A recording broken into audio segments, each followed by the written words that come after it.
Um,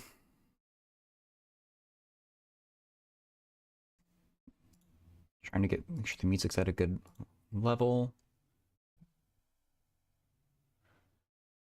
Okay. What the heck am I doing?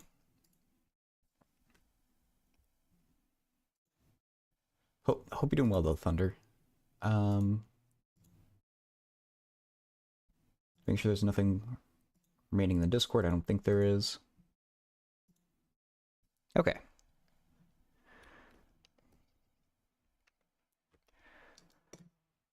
Your appreciation of the arts will bring new opportunities. Ooh.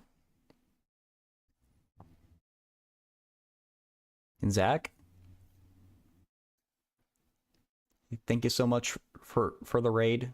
Thank you for your help with my question. I know it's never fun to have a PDE question just dropped on you like that, so I appreciate you even looking at it. Hey Rex. Circle raid. Hey Casey. You have an unusual equipment for success. Be sure to use it proper. That's strangely worded. Your equipment's a little unusual, but at least you're gonna be successful at least. Okay. So the plan for today is, unless someone asks a question, is I was thinking of just doing calculus of variations homework, which is what's on the screen right now. I could theoretically do PD's homework, which is the question related to the question I just asked Zach, but I feel like if I do that, I'm going to get really frustrated that I don't get it. So I'm sidestepping that. Be prepared to accept a wondrous opportunity in the days ahead. Ooh, that's exciting. Pistolas, good things are being said about you. It's nice to hear. Not bad fortunes. At least these ones aren't like insults like some other ones have been. So that's always a good sign. I need to look through my notes to figure out what the heck to do with the problem on the screen. Because oops. I just messed up my page. 1 second. Scientifically researched, highly accurate fortunes.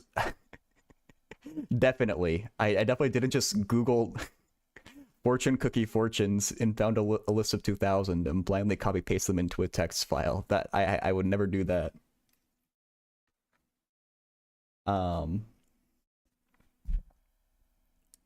Yeah, exactly. Look for a priceless bit of news from a loved one. Okay. How's the struggle been treating me? Not very well so far. Oh, Destin with the meme raid. Wait, you have a category set, co-working and stuff. Have you actually streamed?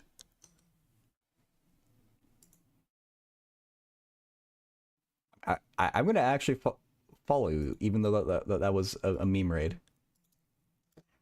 $10. 3 shall be the number, and the number shall be 3.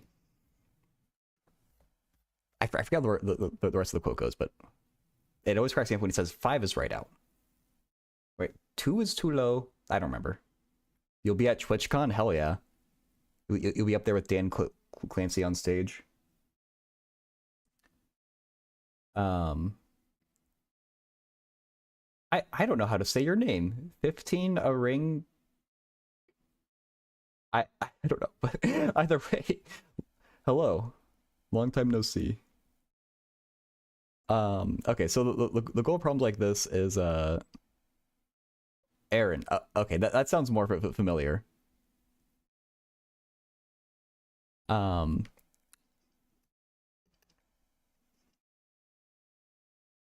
goal of the calculus of variations problem is we have an integral that that's not.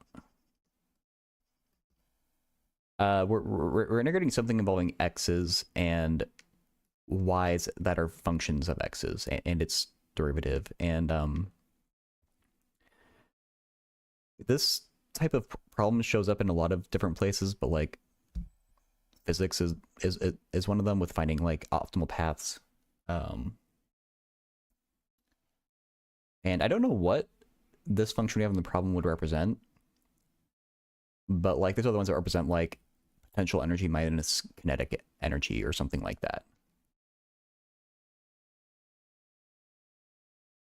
Got it first try? Hell yeah. I don't usually get that first try, so I'll take it. J is just what it's just the name of whatever number this integral comes out to be. So J is just a number. And we're trying to find the optimal J. Like we're trying to find a function Y that gives us the minimum J. It's 12:30 a.m. for you. You're struggling with log inequalities. Ooh, that sounds tough. If you want to pose a problem, feel free. I don't think I've worked with like inequality involving logs that much. They shouldn't. I guess they're monotonically increasing though, so you don't have to do anything too crazy. How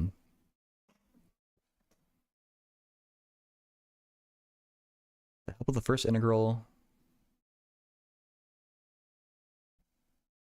I guess what I was saying before is that when your function involves only y and y prime and not x, you get some special, like the math becomes a lot easier. I can't remember what the tricks actually are though, so I'm looking through my notes that I took in class to try and remember what those are. The first integral for f of y prime, all non-trivial, twice differentiable extremals.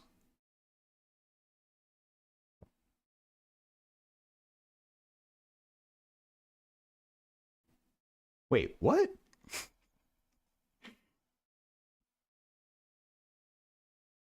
Are you doing chemistry or are you doing math, Aaron? I don't know what that means.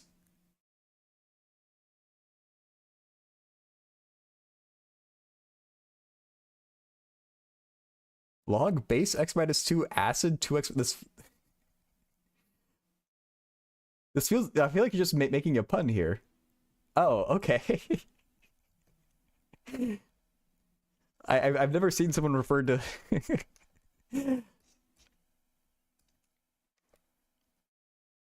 refer to it like that. Log base x minus 2 acid 2x minus 5. It's kind of fun phrasing, at least.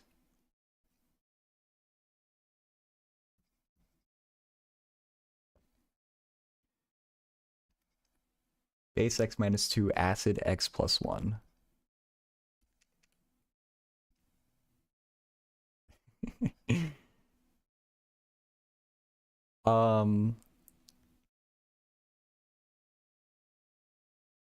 Well, the bases are the same.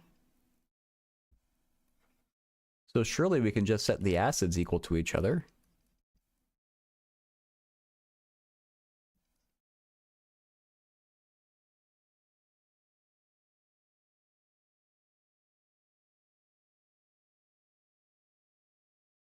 So yeah, I would think this one, we should maybe check this answer, but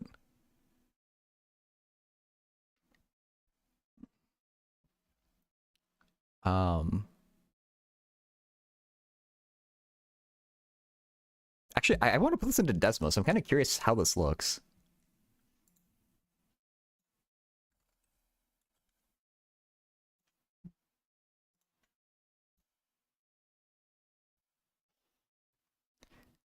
Yeah, Max, I was wondering, like, it wouldn't make sense to have a negative base for a log at all, right?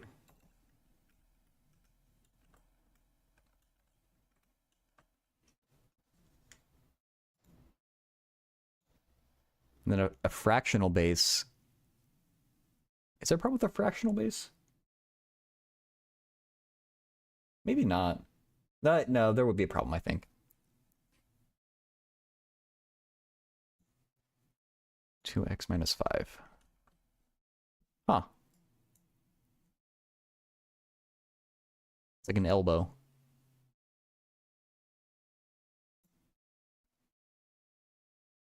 X is in 5 over 2 comma 3 union 6 comma infinity. Really? So I missed an answer.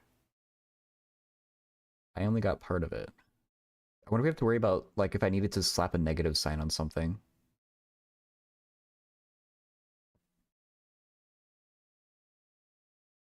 Um...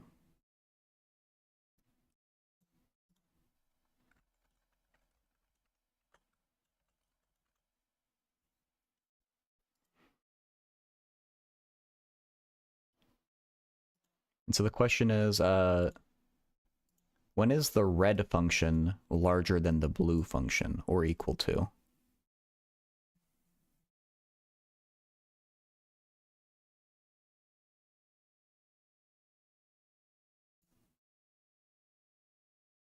Yeah, I guess I agree with Aaron that that answer should be correct.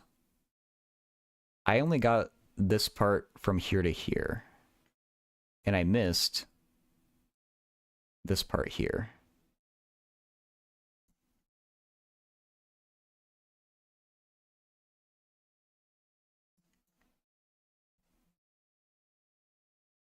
Right. Um, it's the issue, I guess, is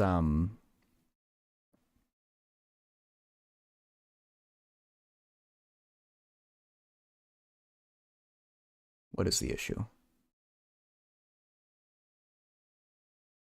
So we definitely have to require, we can't have log of 0. So we have to require that x plus 1 is greater than 0 and 2x minus 5 is greater than 0, and we take the stricter of the two. So for we could whatever we do, we have to assure ourselves that x is greater than 5 over 2. Logs are decreasing. One is less than the other past 6. Right. The issue is that log of x is decreasing, or log base x is decreasing. Yeah, Max. I guess that's probably right.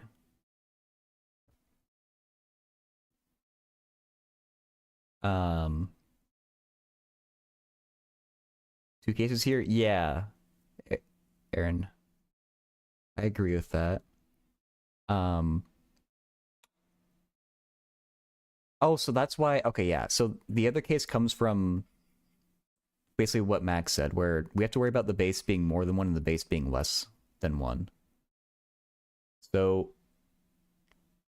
in this thing that I did here, I assumed that x is greater than 3.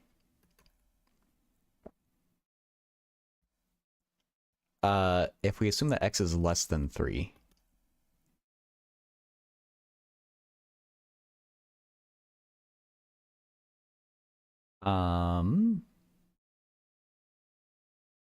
we need to change something about these two things. I don't know what, though.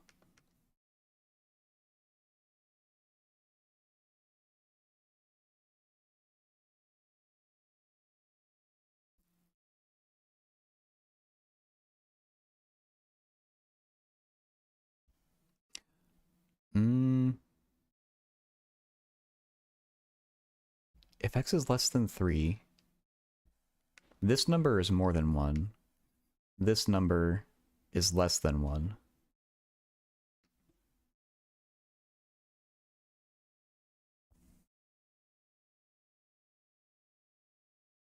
You need to revise wavy curve. I don't know what wavy curve is. I never heard of that term. Unless you mean like a sine wave.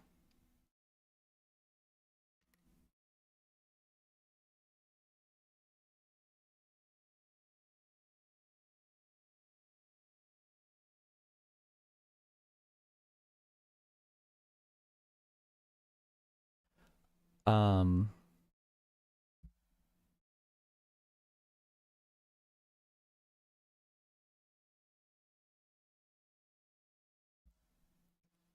this one is negative when x is less than 3. this one is positive.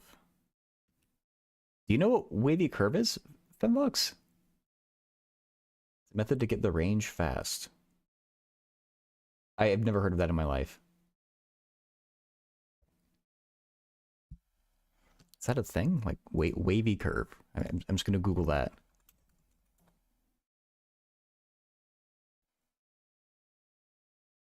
Oh, huh.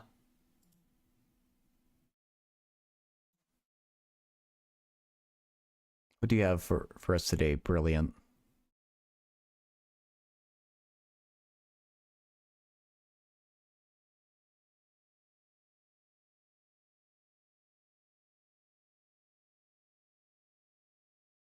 Oh, why is this called the wavy curve method?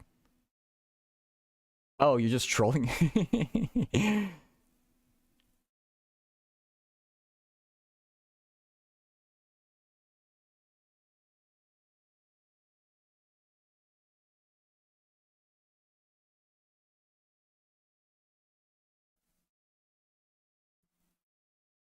What, like, the name of this method is so weird. Um,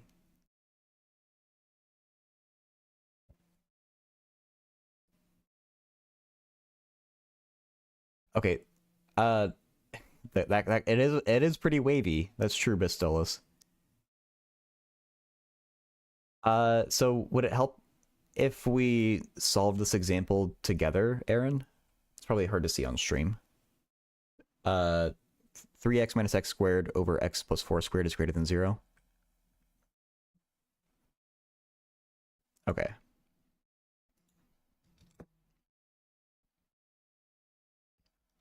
I already forgot the problem.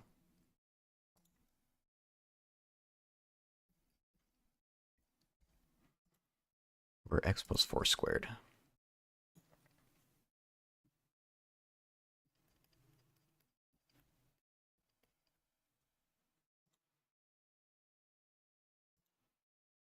I'm looking wavy. Thank you.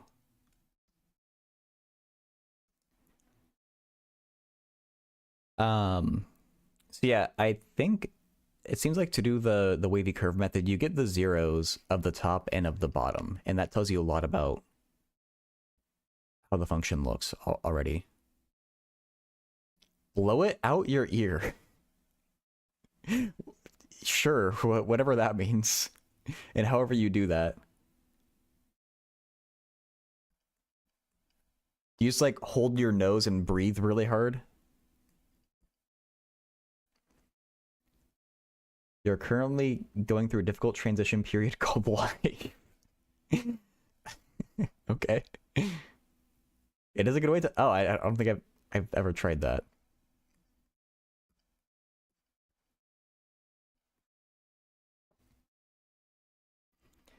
Okay. X belongs to 0, 3. Let's see if we get the same then. This factors to x, 3 minus x greater than or equal to 0. Actually, let's not worry about greater thans.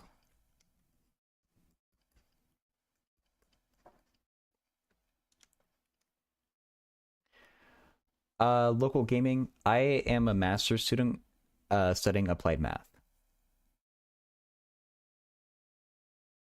Okay, so we have a vertical asymptote at -4. 1, 2, 3, 4.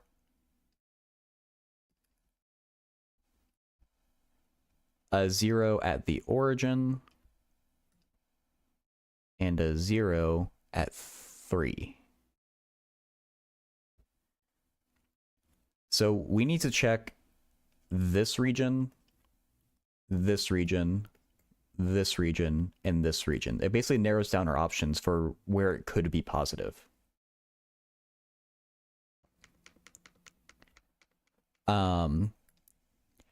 And another useful observation here is that the denominator is just a number squared, and something squared is always positive or 0. So we basically don't have to worry about this. Like, we only need to check the sign of the top function. So, going from left to right, I'll start with the region to the left of -4. X is less than -4. We can choose any number we want that meets this criteria, and we just plug it into the numerator to test it. So I'm going to choose -5. We get -15 minus 25. I don't even care enough to, I guess it's -40. We only care that it's negative though, and it is. So the function is negative here, so it's not greater than or equal to 0. Haven't you ever blown out with your mouth closed? Earwax might come off. I don't think I've specifically tried to get earwax out of my ears like that, no. Checking this region here, between -4 and 0. I don't think I've really closed my mouth and my nose and blown out.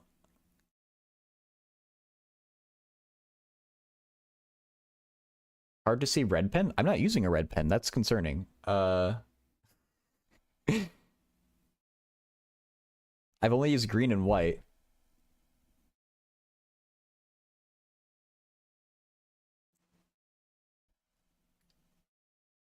This is red.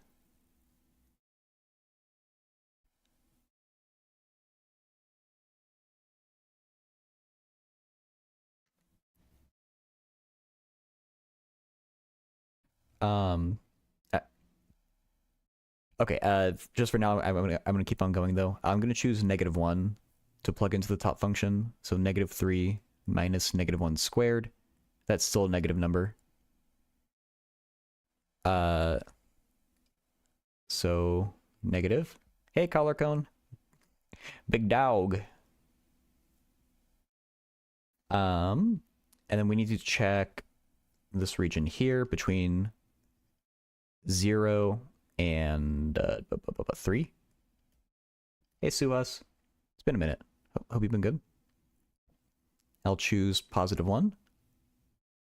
3 minus 1 squared. That fits the bill. That's positive. And then finally, when x is greater than 3. So I'll choose 4. We get 12 minus 4 squared. 4 square. That was a good game. Which is negative. Thank you, Suos. Okay. So, greater than or equal to 0, what was the question? And the answer is, it's equal to 0 at 0 and 3. So we're going to do inclusive. So, I'd say this is the answer, or if you prefer, you can also write it like this. These two things are equivalent.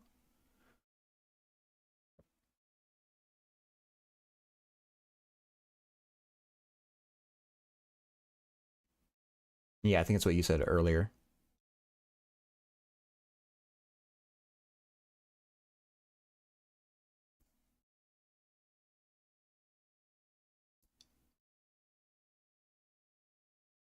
Yeah, Aaron, I hope that helps. Thanks for the question.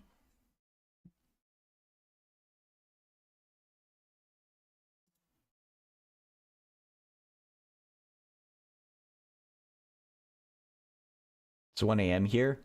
Oh yeah, I mean, there's a certain point where it's much better to just sleep and get rest than it is to study. It sounds like you might be at that point, Aaron.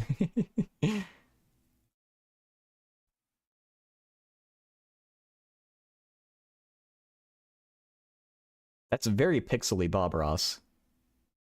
Isn't there? I'd never seen the pixel one. Isn't there a non-pixel version of that? Yeah, there is.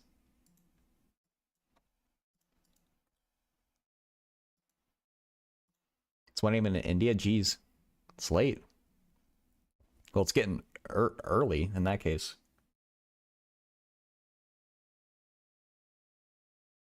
I don't think the pixel one looks very good, to be honest. His nose looks very weird. So I think I like the real one.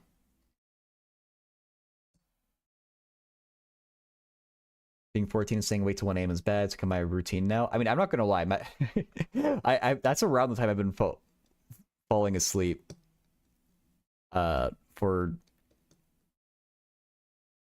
probably a good few months now, if not longer.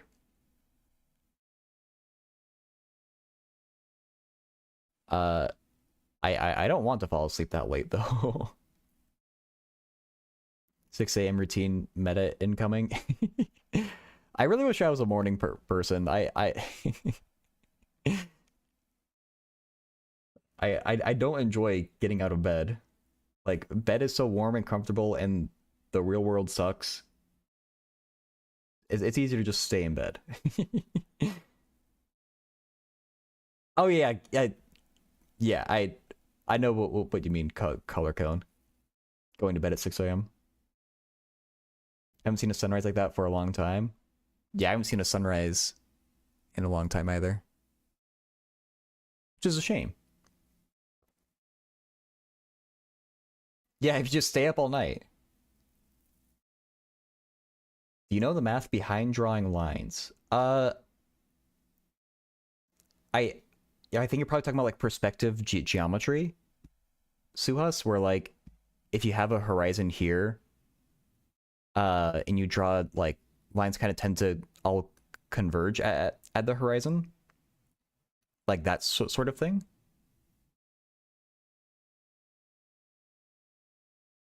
It's like I've heard of this, and that's about the most that I know about it.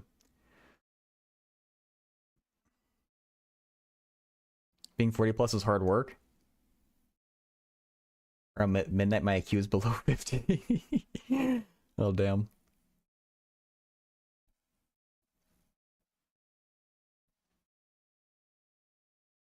Feel like all the math students sharing their struggles in sleep.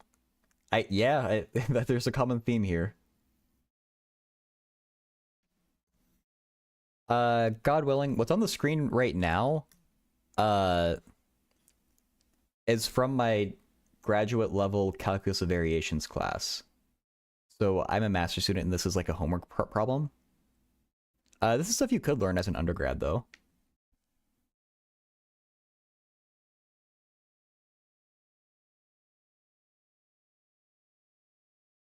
There's a number in it, so it's easy. True. Wait, you changed your name. You're no longer Kirk. You're now Kerr. So logical. You dropped your first C.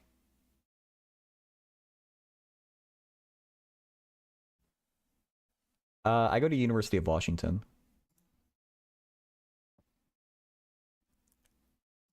Bresenham's line algorithm.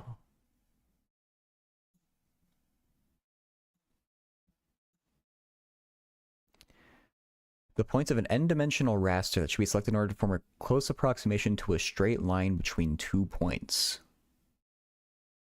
What is a raster? A digital image made up of a rectangular grid of tiny colored so-called pixels. Oh, okay. So it's just an image, and and like it's like a PNG or a JPEG. Something that's not a raster would be like an SVG. Okay. Oh, okay. This makes sense. So if you have like, if you're making pixel art, how should I do this?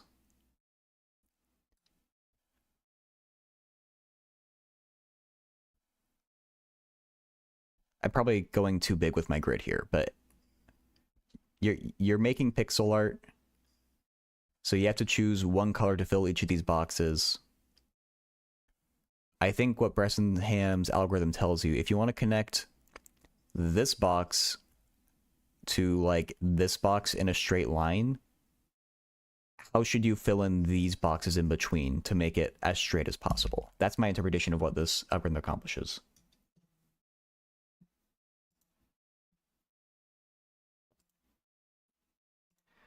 Your attempt at coming up with the algorithm is moving and checking in all 4 directions and getting the Euclidean distance. Going to the box with the smallest distance. It was so inefficient. I can imagine, yeah, if you're checking literally every possible path. Drop the C because it's getting exhausting. Should I just call you Kerr then? You have 2 news. Ooh, 2 news. That's a lot of news. Please share if you want to share.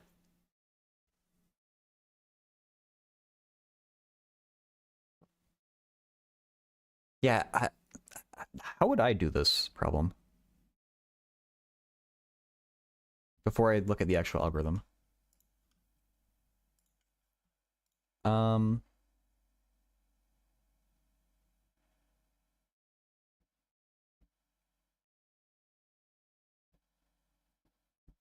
Because there's kind of a question of like shading too, where like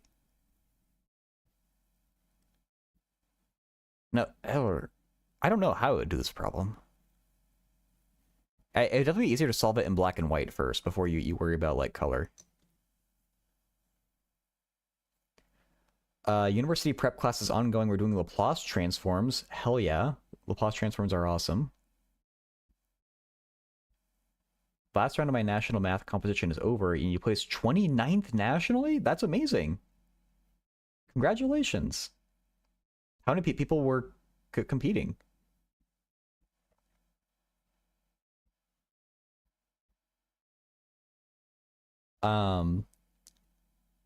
Yeah, I don't remember I've seen you in Zach's chat or Eats a 2 Pie, but he's been talking a lot about the Laplace transform recently.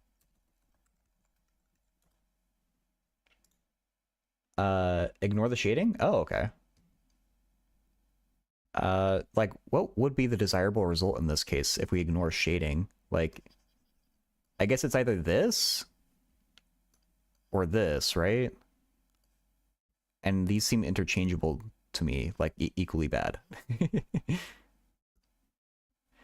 And Cyber Sequiz, how do you become a genius in math? You got a week.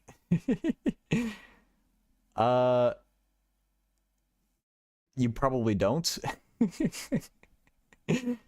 What do you have coming up?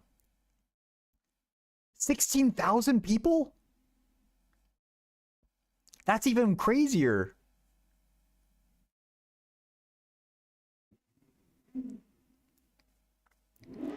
I was assuming it was going to be like 50 or something, which would still be really impressive. But like 16,000. Someone is revving their engine. It's really loud. I know my mic is picking it up.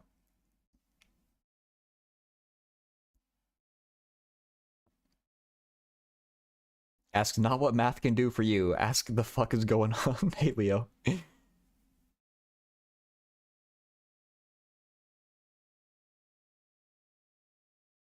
Um,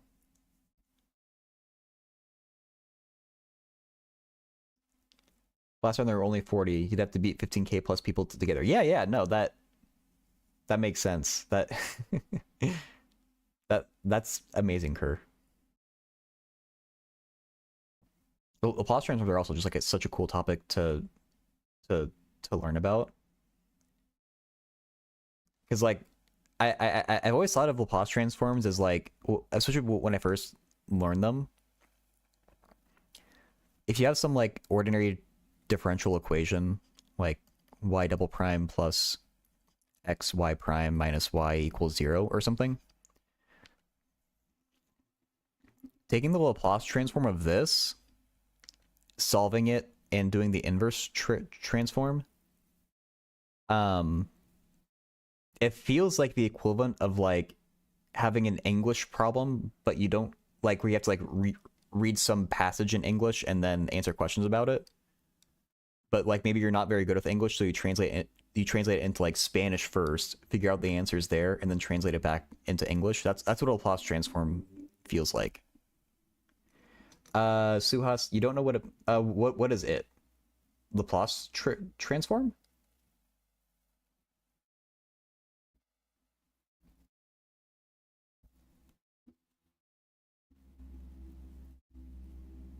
Yes? Okay. Uh, do you know differential equations or calculus, Suhas?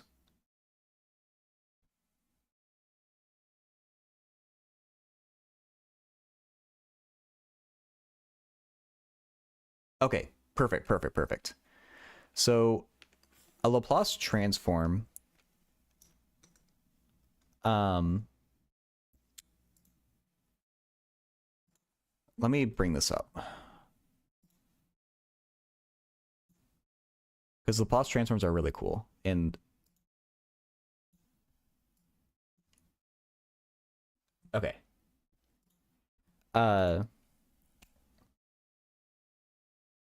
You transform into the Laplace, right? There's one funny competition the last round had 3 questions and 5 hours of time to answer. I bet they were really difficult questions, though. Questions are essentially like changing bases, so it's not a bad analogy. Yeah. This is the definition. So what the Laplace transform does is you give the Laplace transform a function, and it gives you a different function back out. So the convention is you give it a function in terms of time. The Laplace transform gives you a function in terms of s. And it's defined with an integral. You take whatever function you started with, multiply it by e to the minus st, and then integrate it with respect to t. And so when you integrate with respect to t, the t's will all go away because we're going to evaluate it from 0 to infinity. You end up with just whatever s's pop out from this s here. And so you can actually like go through and plug in some functions of this if you want to find out what the Laplace transform of certain functions are. So if you want to know the Laplace transform of sine of a is some constant of t, you would just set up this integral and evaluate it. You need integration by parts probably twice. And the Laplace transform of sine is a over s squared plus a squared. So that's what the Laplace transform is. I haven't gotten to why they're helpful yet. Oh, this is Paul's online notes. It's a magical website. It's a really nice reference for like learning calculus for the first time. It skips over the theory, and that's why I like it. If you want the theory, I wouldn't go here, but if you want to know how to solve problems, this is a great resource. Laplace transform owes me money, so if you see him, let him know I still know. Will do, Leo. You're writing a linear algebra textbook? Ooh. That's cool, Leo. Try finding the Laplace of tangent of t. Ooh, that's interesting. It doesn't exist. I guess, oh yeah, it can't exist because of the vertical asymptotes. I bet you could do it over a finite interval, though.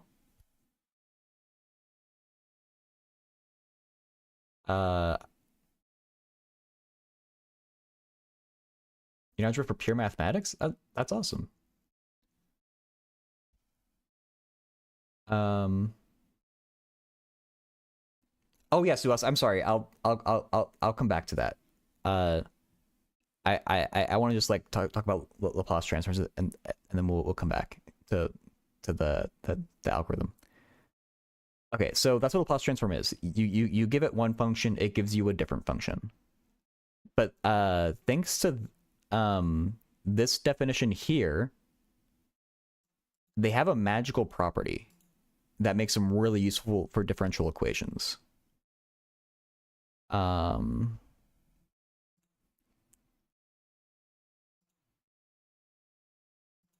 on. Here. So I would look at this line here.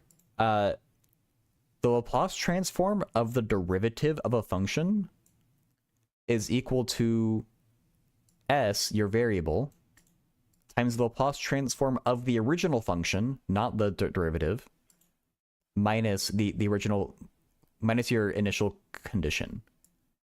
And you can do this for any order of derivative, so y double prime also. And so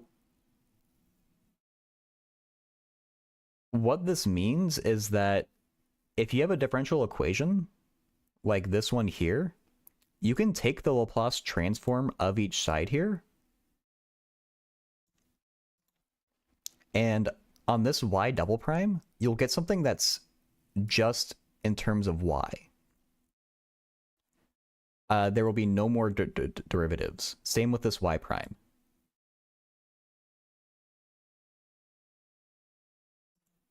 And so exactly as Kerr says, it turns a calculus problem or a differential equation problem into just an algebra problem. Why should you never argue with a 90-degree angle? They're always right. HE Hive. It's a good point. Yeah, this is a really big idea, Suhas. I wouldn't expect you to like get it immediately.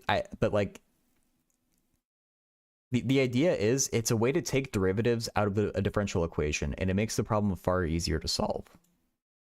So if you have a differential equation like this, you take the Laplace transform of each side, and you get something where there's no more derivatives. There's a prime here, but we're evaluating at a point. So and we're assuming that this number is given too. So we don't have to worry about this. The point is that capital Y is the thing that we're actually interested in finding, and we can just use algebra to isolate capital Y now.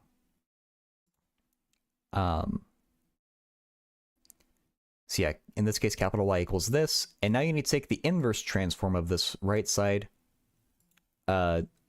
which this one looks a little bit annoying, but there's tables that help you out with this. Yeah, it is annoying, but basically at the end out pops a regular answer back in your original like space, just like the small y that you were looking for. Oh yeah, this website is fantastic for Calc 1. Honestly, like the differential equations part, it's decent, but the calculus part is where it really shines. Yeah, they use partial fractions, which you kind of have to do with stuff like this for inverse Laplace transforms. And GF, I hope you're doing well, by the way. You have a higher calling must attend to, Slay the Spire 2. Enjoy, Leo.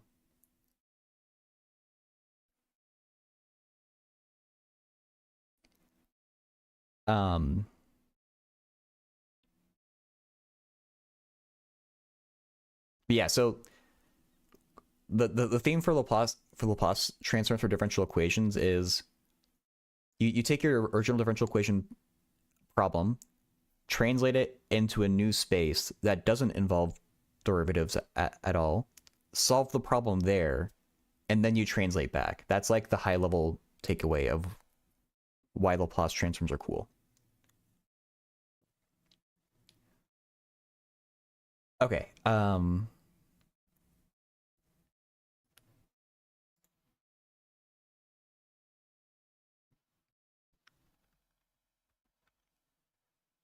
So yeah, we can talk about Bresenham's algorithm again. Yeah,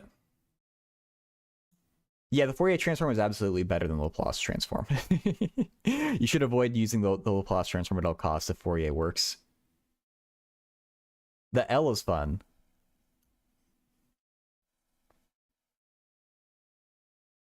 You know, except for physics, like high-level physics, I'm preparing for NSEP, INPHO.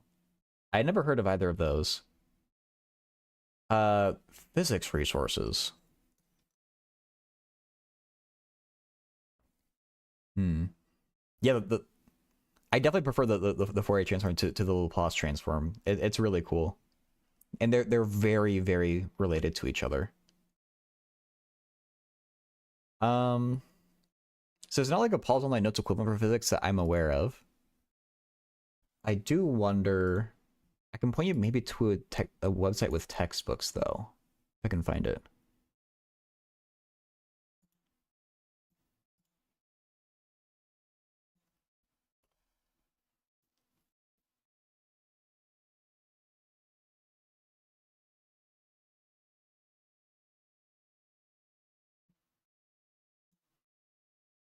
Do they even have physics books on this website?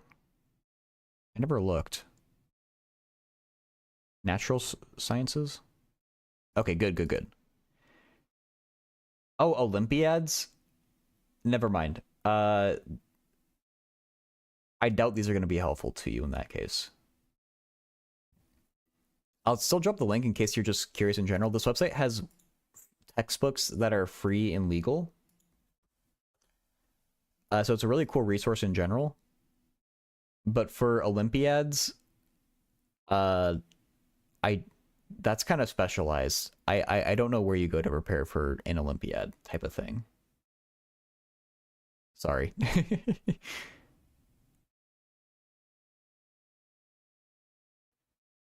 Light charges and brains. It's an intriguing title.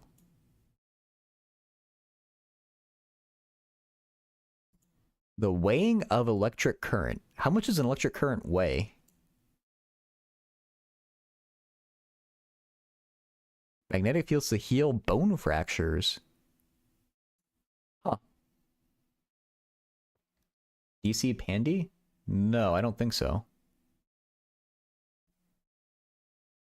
E equals MC squared? I guess so, Vossen, yeah.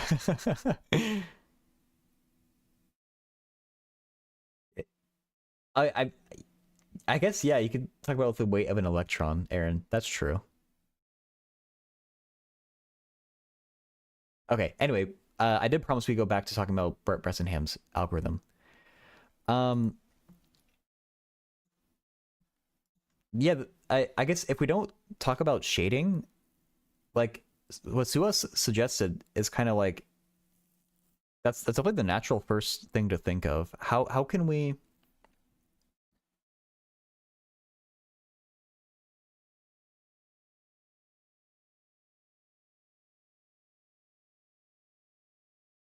I think you have a D's joke. Oh, please, please do. Sounds good, Aaron. Get some sleep. It's important. Take care of yourself. Sleep well. So I think I would define.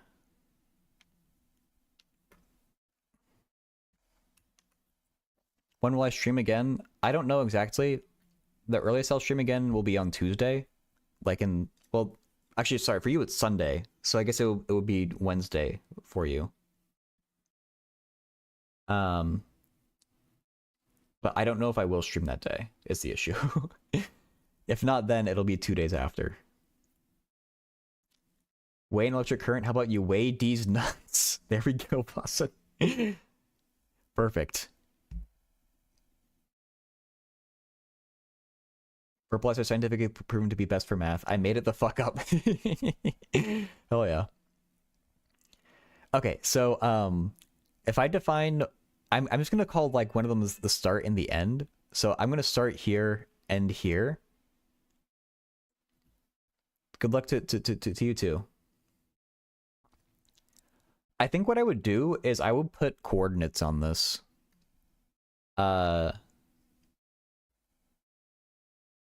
X and Y. So we're starting at the point, we're gonna count from 0 because it's like a computer science algorithm. 2, 0, 1, 3.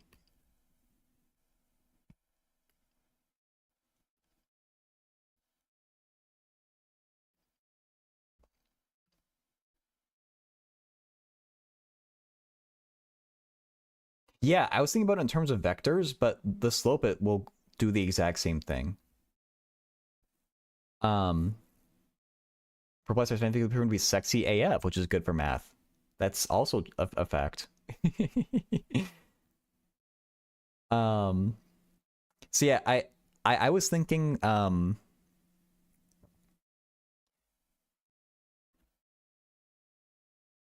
maybe well, will the slope get fucked up if we count from 0?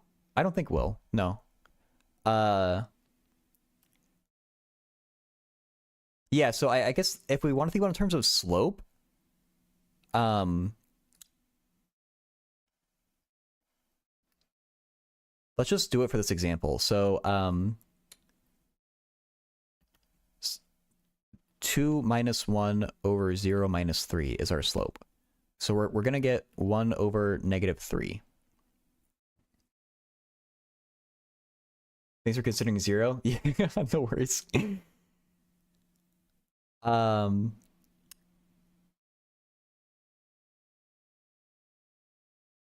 so the thing, what we want to read from this is that the slope is negative. Okay, I guess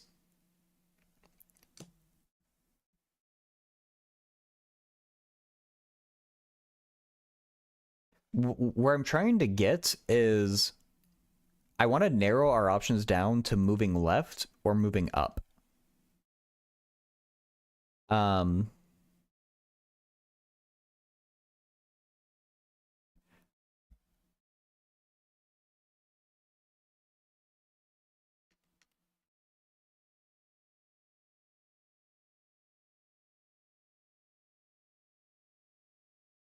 and I'm trying to figure out how to express that, because this slope can let us make up our minds on whether we should move left or move up.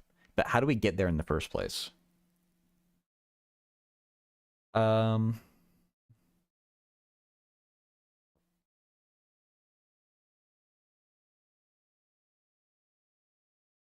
okay, so we can decide if we start left or right just by subtracting the two x coordinates. Okay, let's well, let's actually write out some steps here. Arbitrarily choose one endpoint as the start and the other as the end. Step 2.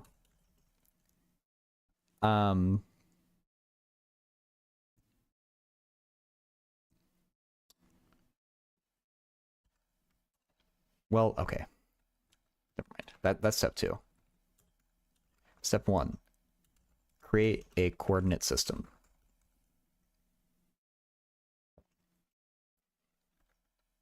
Step 3.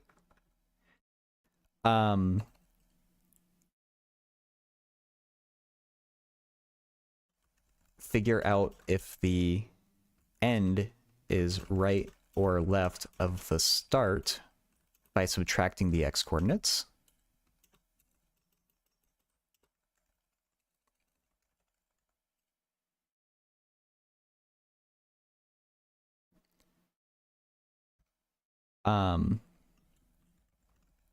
Positive is left. Right. Wait, sorry, by subtracting x end minus x start.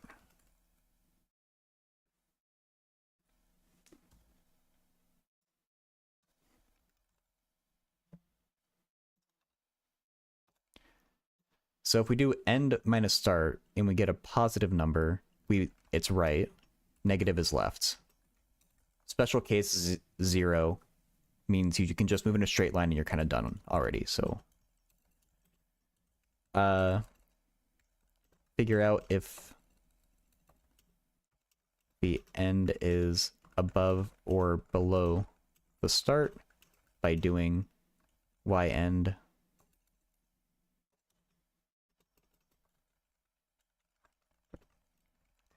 positive is above, negative below. Where the value x versus y without considering the sign. Oh.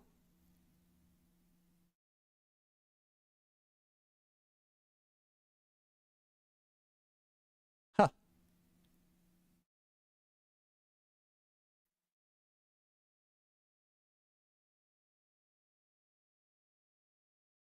I think that's a lot better than what I'm thinking, Suhas.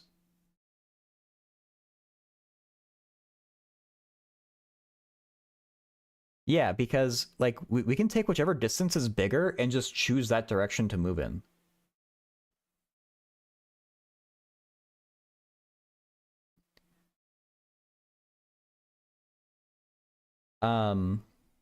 Why did it actually work conceptually?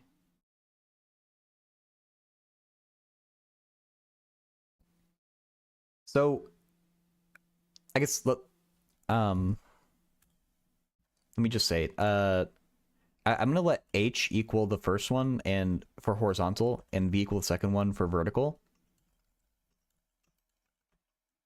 Just to be clear about, I guess, what I'm saying. I think we're saying the same thing, but just in case, I think it's important to actually say it. If v is greater than h, move up slash down 1 square. If v is less than h, move right slash left 1 square. So I want to move whichever direction has a bigger gap.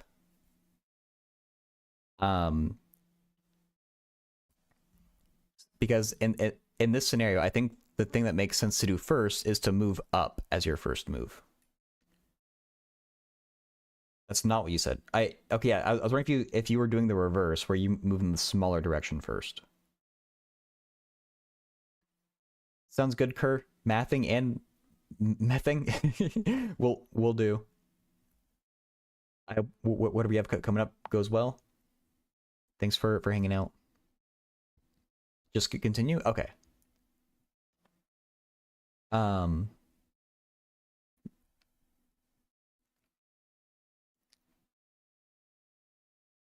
So I guess that's the main point of the algorithm. From here, we can just repeat with your current square as the start square. I guess we can address the edge case of if v equals h, choose either direction randomly. And this is just a proxy for what I was going to do with the slope. And it's less computation, so it's better.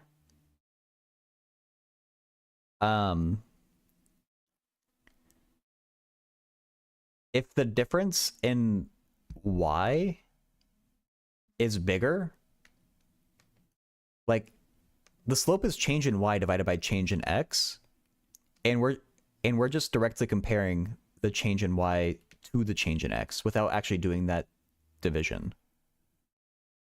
Because we don't care about the actual slope. We just want to decide if we want to move, in this example problem, we just want to decide if we want to move left or up. And the distance in the y direction is way bigger than the distance in the x direction. Fuck the slope. Exactly.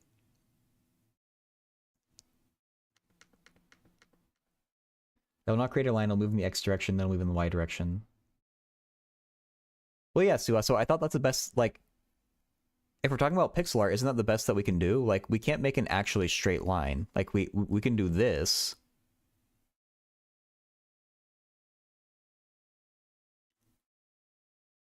But, like, I don't know how we can possibly do better.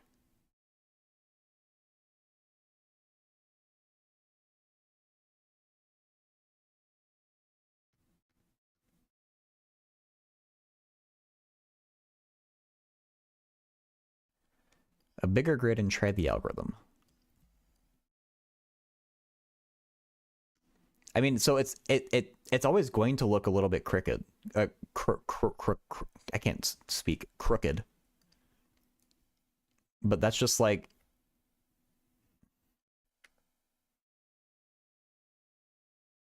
how do you do it any better?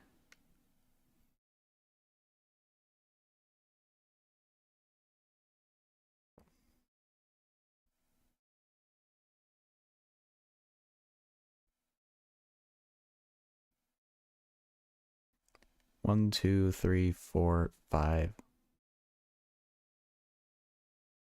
1, 2, 3, 4, 5. And then let's say I start here, end here.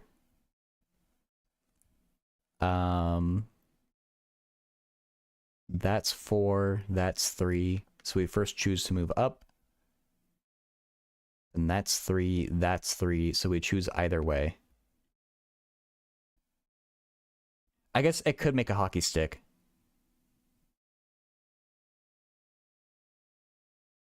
Huh. Yeah.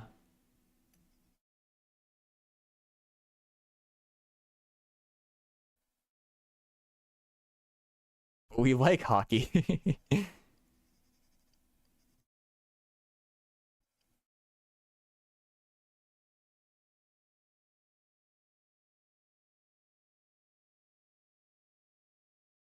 I mean, what answer do we want in this case though?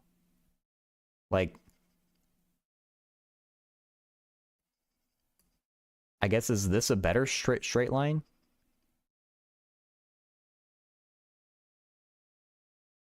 Color cone is awesome.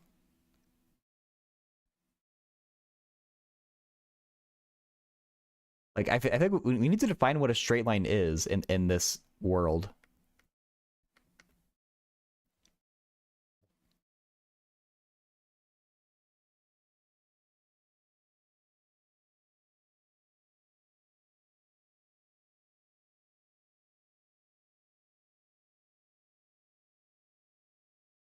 Calculate the slope and move in the slope.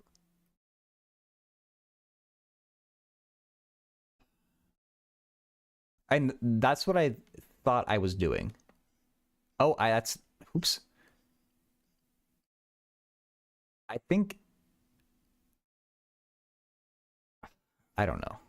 I don't know how to modify it to like make it better. Lolo, it's Joe. Thanks for the follow and welcome in. Um, right now we're talking about something that Suhas in the YouTube chat brought up. Oh, and I guess Stuki knows you. Um, so I haven't looked at the actual algorithm yet, but Suhas was asking about something called Bresenham's line algorithm.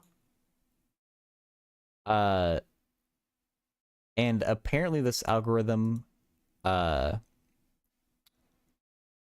tells you if you want to make, just like think about like pixel art, you have a grid of pixels. You can choose one color for each pixel. If you have two arbitrarily chosen pixels, how do you make the best straight line possible? That's what we're trying to figure out.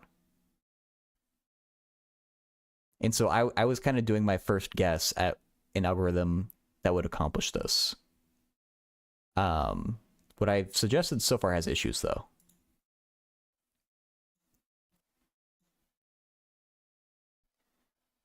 Stuki still streams.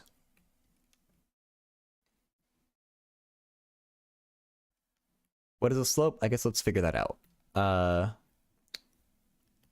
0, 1, 2, 3, 4, 5. So this one I'll do end minus start because why not? 0, 1, 2, 3, 4, 5. So the end is 5 minus 1 over 3 minus 0. 4 over 3. Hey, Naman.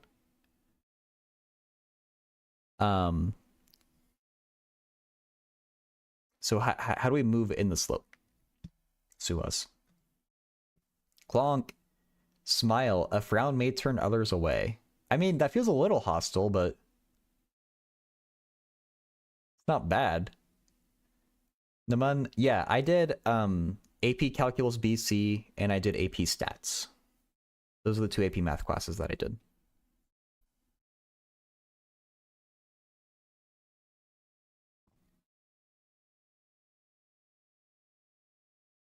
Like that smile. Yeah, I mean, that's a smile that will definitely get people to talk to you.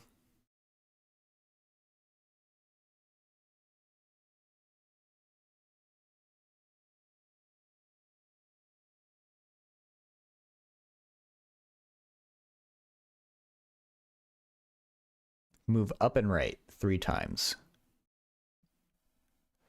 Up, right, up, right, up, right. Okay. British. Oh, yeah, you saw it in the Discord color cone? That was hilarious. Then move once.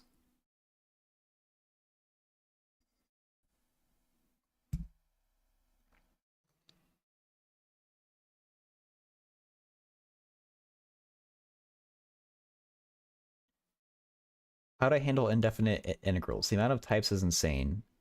It's just rough, Naman. Um, that's one of the most difficult parts of learning calculus for the first time. The upshot is they don't usually quiz you on stuff like that after that class. Like they you can just use Wolfram Alpha or something. But to actually get through that integration part, there is no easy way, unfortunately. You just have to practice it a bunch. It's not the answer that you ever want to hear. Yes, yeah, so I feel like we have the bones of something good here. That I I do see the issue though, that like what I've said isn't quite perfect.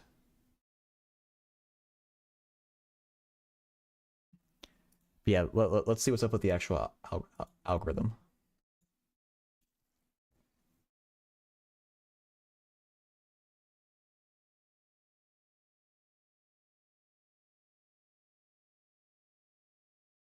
Oh, come on. Coordinates from the top left. Bruh.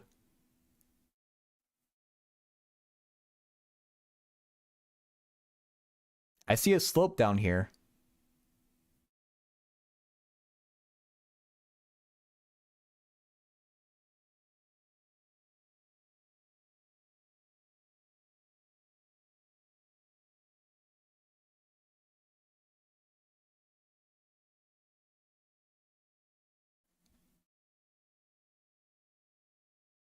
In this octant. So they're doing it just for a specific case where horizontal. Why are they calling it projection? The horizontal distance is bigger than the vertical distance.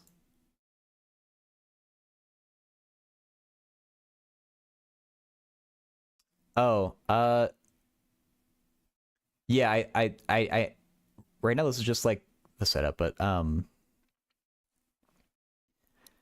I guess the Wikipedia page is only going to talk about this special case of the algorithm where the horizontal distance is more than the vertical distance. They're using a different convention. Their origin is up in the upper left. That's fine though.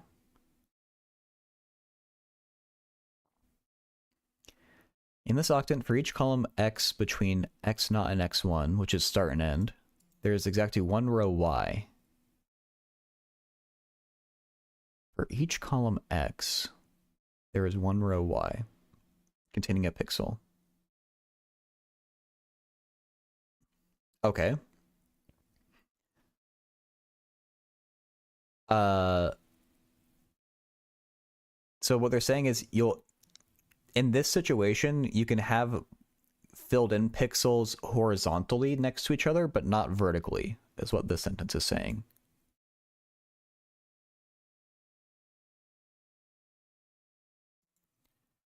And that's a consequence of the situation that we've chosen with horizontal distance being bigger than vertical distance. So the algorithm chooses integer y corresponding to the pixel center that is closest to the ideal fractional y for the same x. Can we just flip the positive to negative and it will just work?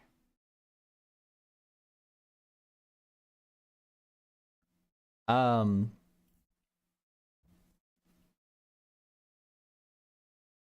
not sure exactly the meaning with flipping positive to negative, but like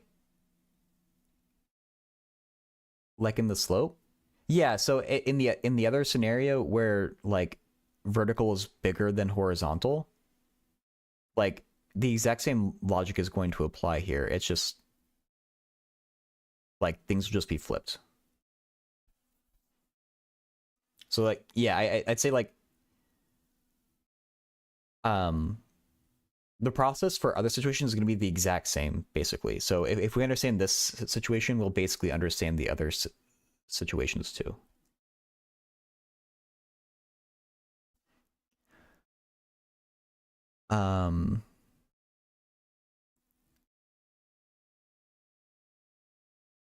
the integer y corresponding to the pixel center.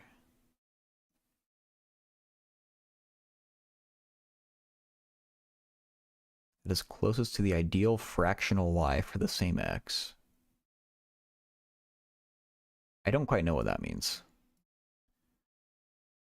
On successive columns, y can remain the same or increase by 1.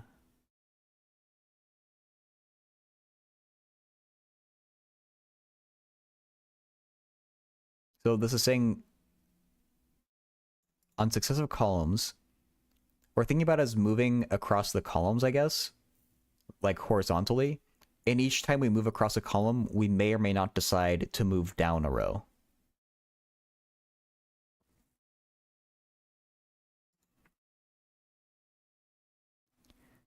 The general equation of the line through its endpoints is given by that. This is, I mean, I probably look at this instead, because this is just the point slope form for a line. Distance between the line and the center of a pixel. It's probably something like that, Suhas, yeah.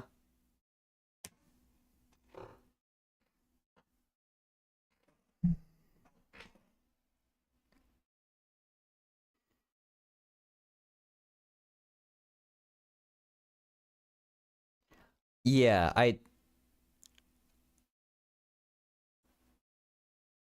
they're trying to get rid of decimals in some way. I'm not sure exactly why they needed to say it right there, but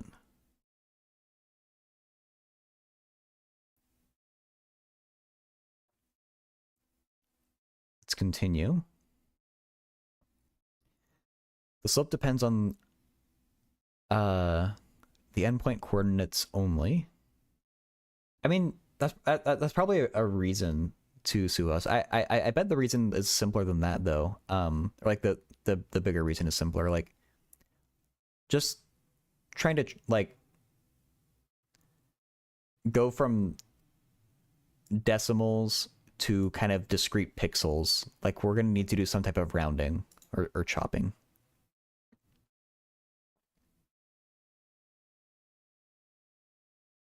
The slope depends on the endpoint coordinates only and can be pre-computed. The ideal y for successive integer values of x can be computed starting from y naught and repeatedly adding the slope.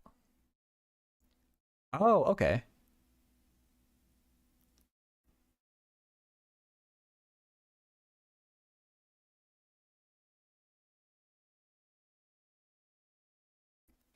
.2 plus 0.1 is not equal to 0.3.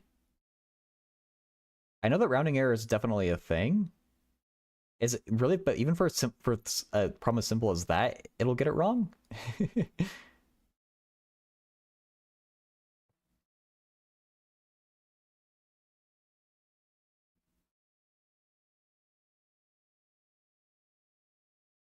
So this seems clever. I don't want to open it right now because it's gonna take a while for it to like boot up and get ready. And I want to understand this a bit more.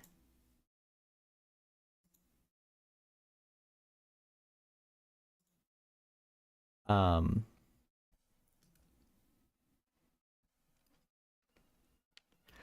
no, you don't understand how I have it set up. It's inside of a VM.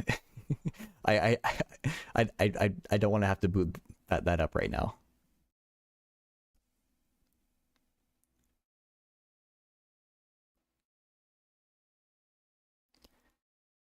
Um, yeah, I will try that at some point though, because I'm curious. But I think what they're doing is they're taking the start point in our case 0, 1. My computer is Windows 11.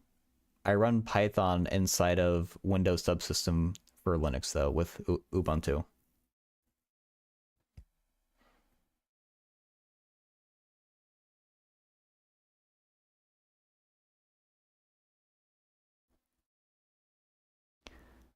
So we need our starting pixel and we need our slope, which we already calculated as 4, 3.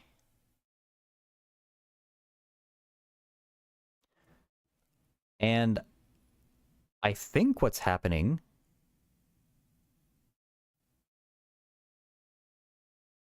Oh, wait.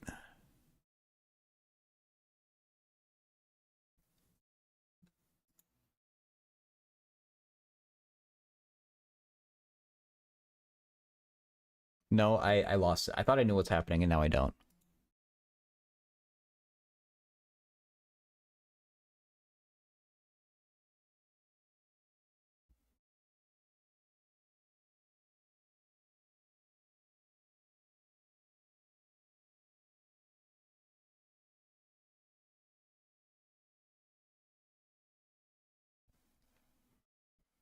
I've hardly used Linux in general, so I'm just not used to it. Um, and I know it's gotten a lot better, but I still don't want to deal with the compatibility issues that Linux still has. Yeah, a big part of it is that I'm still just used to Windows, though, and I don't have much of a reason to change off it.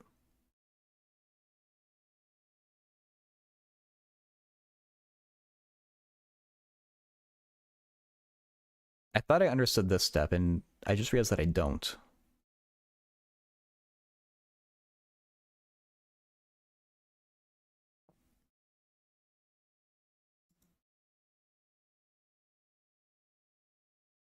Like, what I want to do is evaluate this equation at every x um at every x between our start and end pixels, and then round it. But I feel like they're saying something else.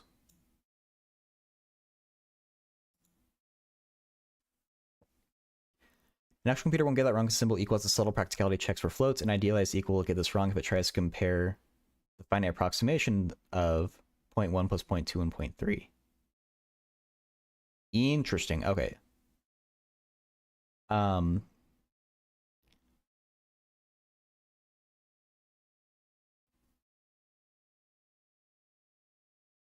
that makes sense.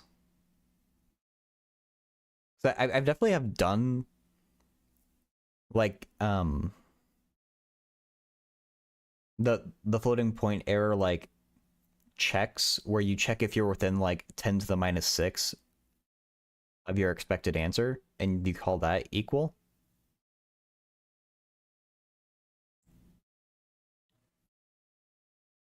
So that's usually that's always been like more complex situations, not just something like 0.2 plus 0.1. You thought the last month showed Linux was more stable than Windows 11? Did Windows 11 have an issue? I don't even remember.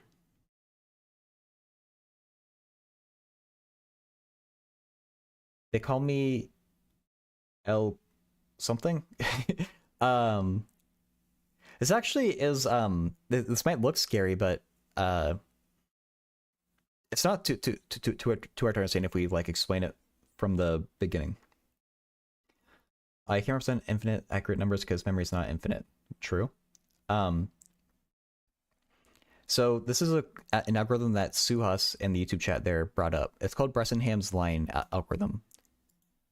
And the point of this algorithm is imagine pixel art where you have a grid of pixels and each pixel is just one color. If you choose randomly just 2 pixels on that grid and you want to connect them with a straight line, how do you make the best straight line possible? That's basically the question that we're trying to answer. And so I was like, oops. I was drawing this like kind of simpler like grid of pixels here, and we're trying to like do by hand what we think a straight line should look like here. And then we're trying to figure out like exactly how should we attach math to this situation to create this straight line. Yeah, it's pretty cool. I never heard of it until now. The update that NVIDIA GPU lost 50% in gaming. The deinstall update lasted their break. I do remember the breaking SSD update. I remember like Microsoft minimized the impact of that. I don't know if they were just like trying to cover for themselves though. Computers make small black holes perform countable computations for us. That'd be pretty. I spent much time on Twitch because I want to say that will be pretty pog.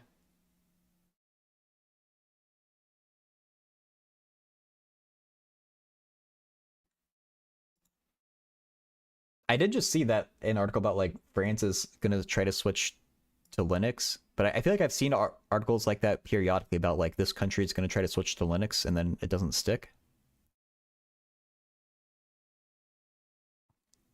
Like as in like the actual like government, the software that they use, not like the entire country, every last person. Um.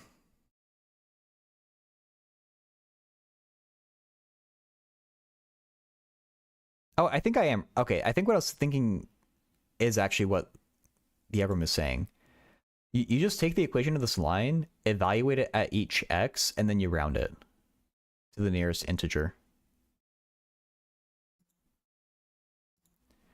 So I think we would... The equation for this line will be y equals 4/3 x plus 1. And we would evaluate this. Oh! I see now why they were setting it up in the way that they were. I have a bigger vertical distance than horizontal distance. So I think actually we should make it x as a function of y, funny enough. Actually, I didn't need to delete that.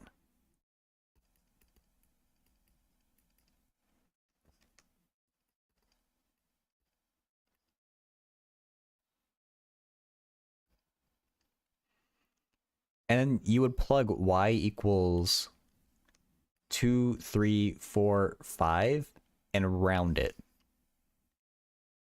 And those are the pixels that you would color in according to this algorithm.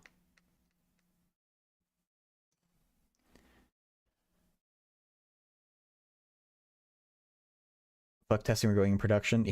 In France, most government software runs Linux. A lot of the country in Europe are looking the same. Yeah. I mean, people using Linux more is just a good thing, I think, so. Is life worth it after getting into such scary studies? I'm a little guy entering into the math world. Is life worth it? It's a big question.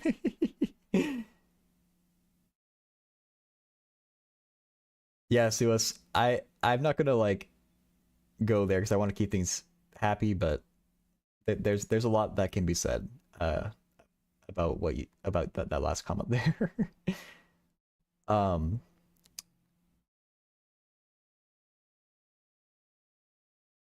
so yeah, so is life worth it after getting such scary studies? I mean, so you're a little guy entering into the math world, so like I'm kind of curious to hear like why are you calling this scary?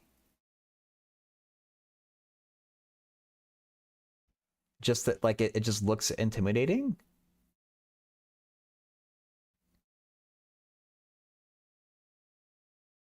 Because for me it's not scary at all. It's mind-blowing.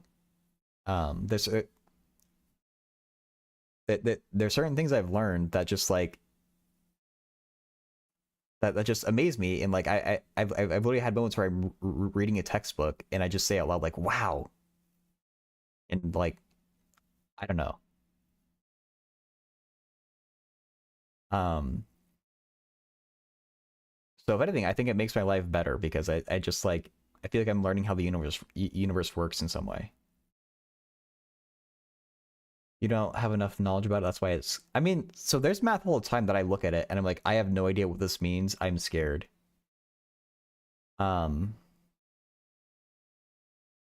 it's kind of like jumping off a diving board into a pool. Like it feels scary, but you just kind of do it and it becomes a lot more familiar to you and less scary.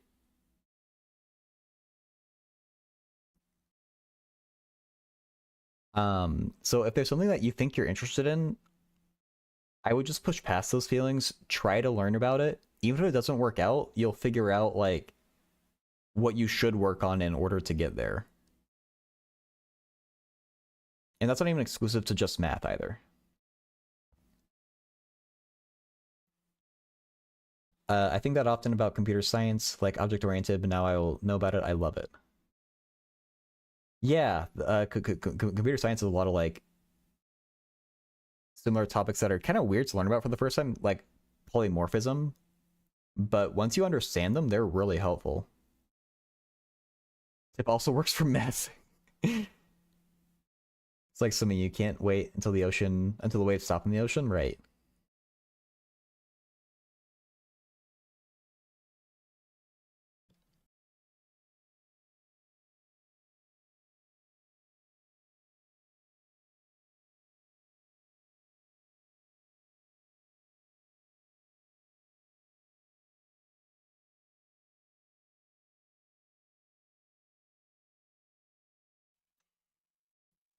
But yeah, so they call me El Kukui, or however you say it. If you have anything like you want to like ask about, feel free to let me know.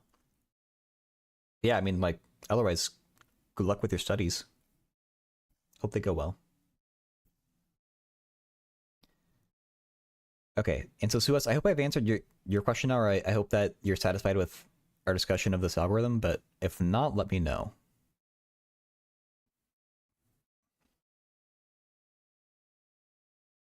Yeah, okay. Thanks for bringing it up. It's kind of a this is a nice problem because it doesn't involve math that's crazily like difficult or out there. Yeah, it's a nice like test of your algebra skills and applying it to like this is a really nice um application of just good old algebra. Like you don't need calculus or anything crazy for those problems. So it's like a real world use for math, I guess. You'll be attempting an assignment about relations and functions in mathematics sometime. Ooh, nice. Well, if you're into any issues with that, do let me know. Just need your brain exactly. And also, if you're interested in math help streams in general, and I'm not around, the second person in this list that's about to come up, Actual Education, does a stream just like mine. So he's another person who I like to recommend for like help on YouTube.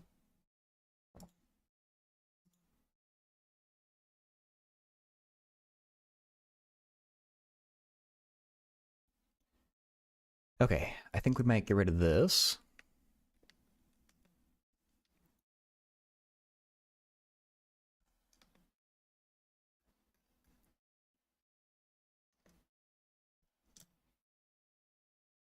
By the way, I am planning to raid Zach or whoever is going to be streaming the 16 session, whether it's Zach or Dr. Gold. I think that starts in an hour.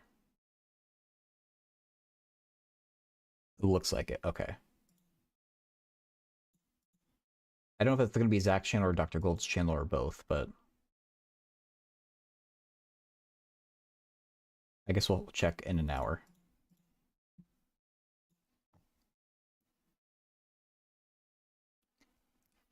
Is it bullying me to make me do my PDE's homework?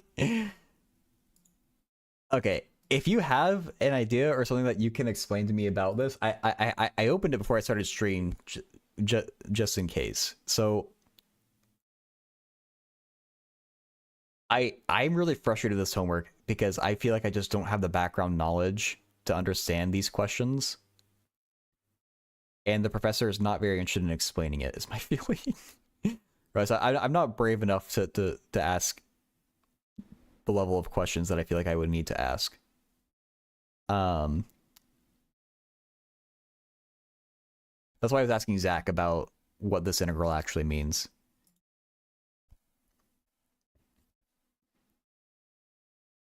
But if you have something you want to say about it, like, let me know. I cannot physically make any more progress on this homework than I already have right now. You cannot rotate anything in the third dimension. You were too lazy to put it in that question thing. I remember you talking about that. I don't remember understanding it though, Suhas. Albert intestine.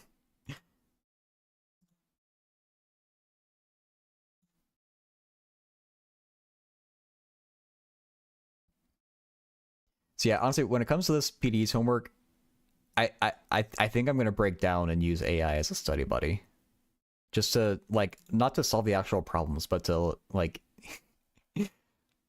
just learn the background information that I'm missing, because I don't know how else to quickly learn this stuff.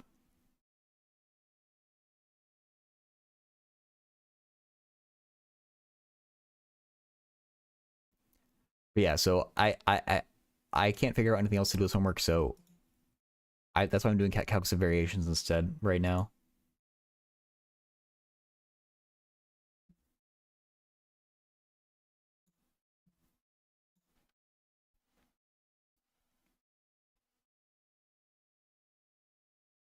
In two-dimensional plane, you can only rotate in one dimension. Right.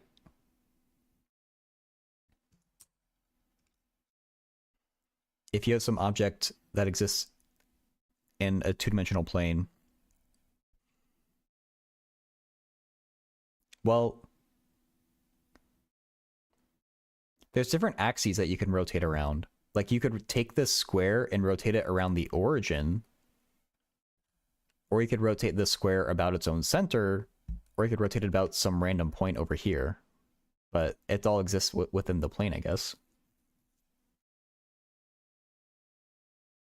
Yeah, Carl, that's my exact issue with that integral. I want to know how that works.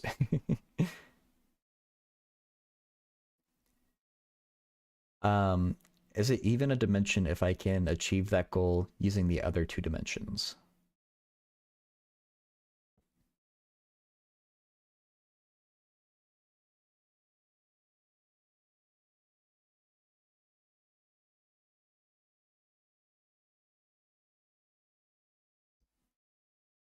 So I think maybe what you're saying is that like with two dimensions, there's an issue of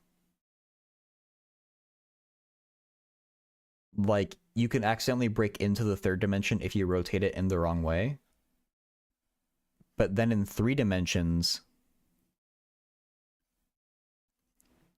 you there is no way to like break into the fourth dimension. Is that what you're saying?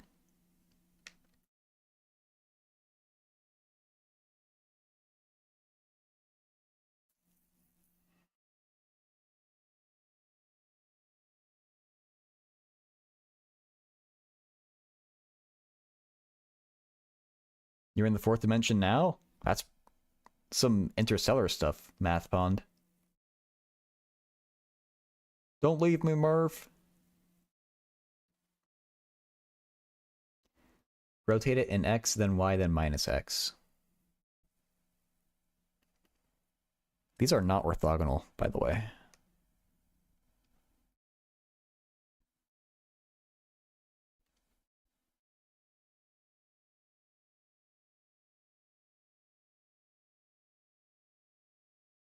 Hope you're doing well, but by the way, Math Pond. Two dimensions, you can only rotate in one dimension. Imagine you are in the two-dimensional plane. Rotate within the other dimension.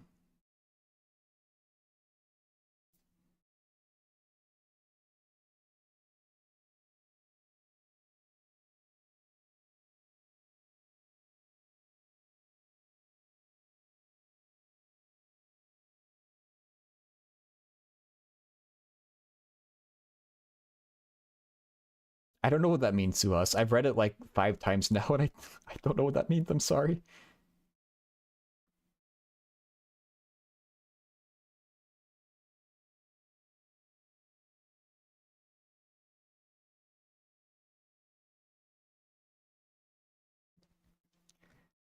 I think it might just be a notation issue that confused you. Let me show you how to convert it. Okay, let me open up my notes that I have for PDEs.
Uh, you know what? Suas, how about let's back up. Like, what does it mean you can only rotate in one dimension in the two-dimensional plane? I think there's a lot of different ways you can think about rotations in a two-dimensional plane.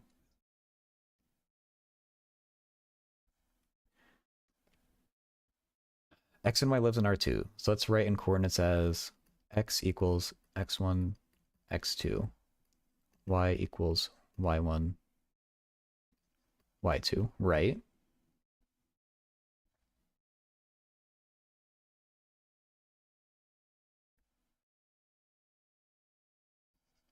Yeah, they seem really cool, Math Pond. I've been really struggling to understand much of anything in this class. That's mostly because the professor insists that we all definitely know measure theory and functional analysis, and we don't. And when students have raised their hand and said that they don't know it, he just kind of insists that we do. It's very helpful.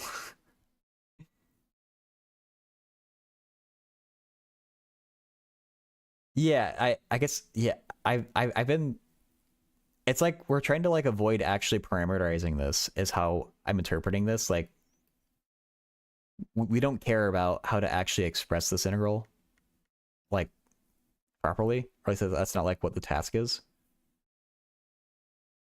Two-dimensional object in a two-dimensional plane, rotate it in one dimension, it'll just rotate when you start rotating.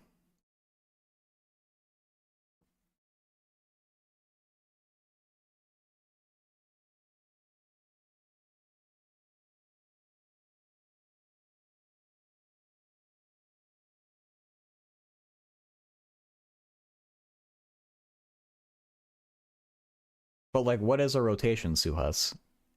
Like if I take this square and rotate it, is it a rotation around the origin so it comes over here?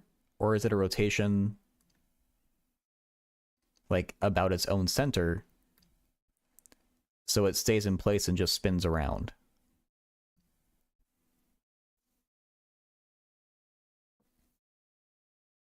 For the problem, no, but to help you understand what the integral does,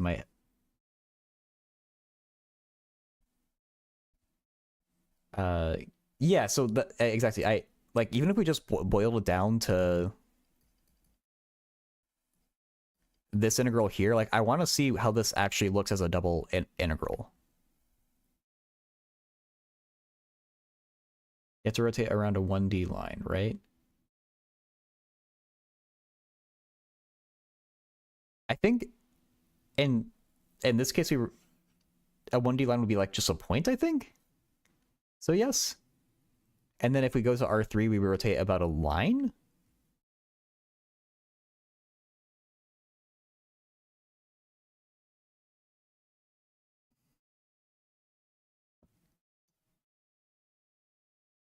You're saying it doesn't matter. These situations aren't distinct for what you're saying, Suhas.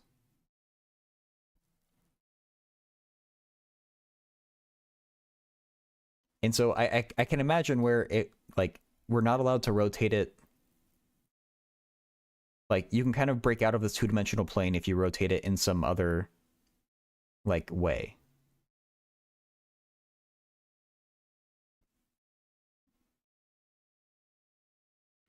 And so I think that's what you're saying.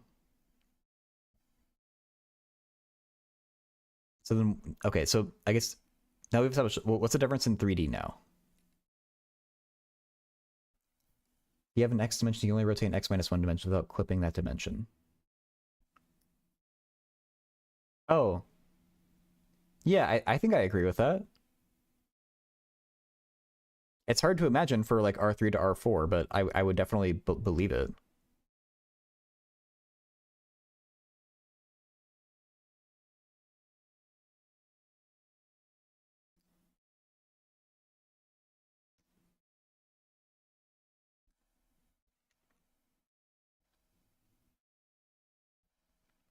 Like in R2, you choose a one-dimensional point. In R3, you choose a two-dimensional line. And I guess in R4, you choose a three-dimensional cube or something.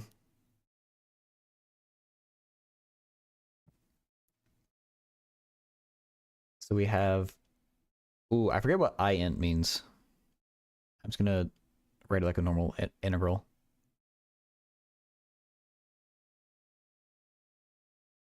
Double integral? Oh, okay, okay.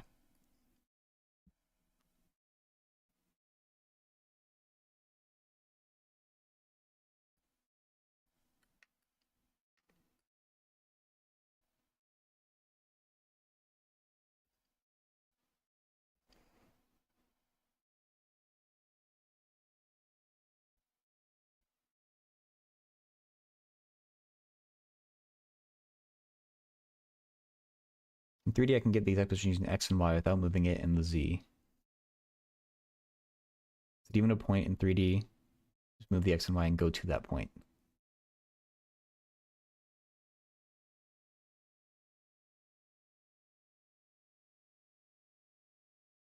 I think, doesn't your z, the z coordinates of whatever your three-dimensional object is are usually going to change, I think.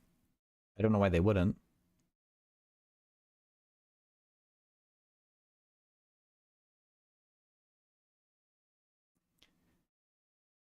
So it'd be more like a multivariate calculus type of integral.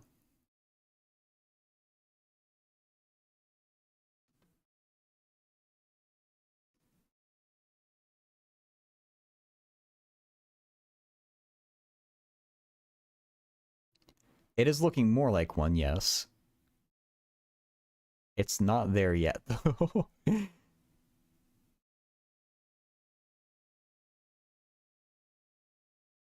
I assume we would need to set, like, I want to put this thing into polar coordinates.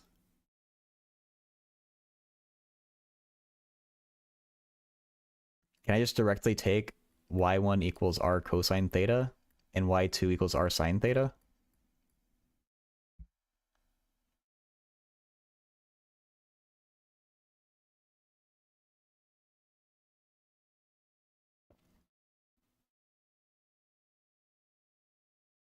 Cannot rotate it in the z dimension. Okay, right.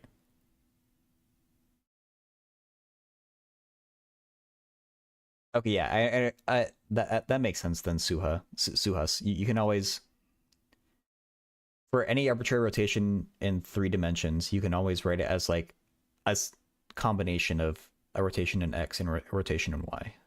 That makes sense, yeah.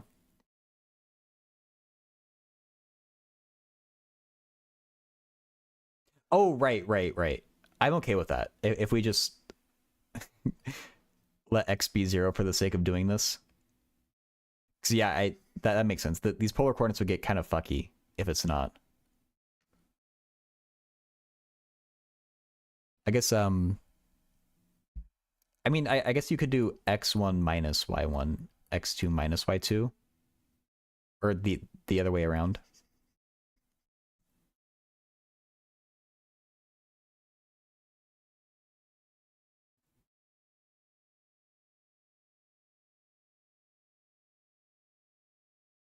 Yeah, I think so, Suos. I think it makes sense.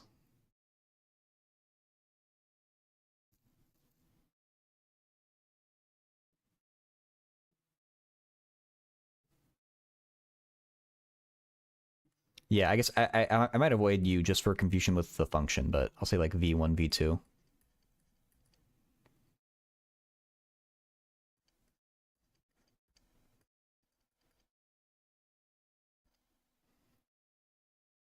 Yeah, I'm okay with that part. We can just do x equals 0 for simplicity.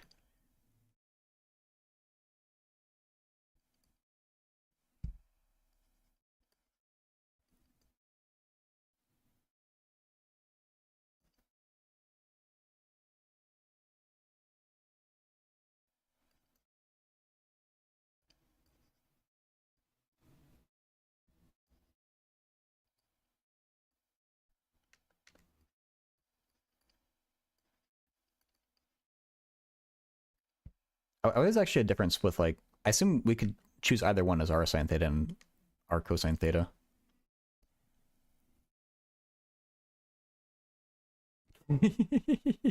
I don't have super chats, Suhas.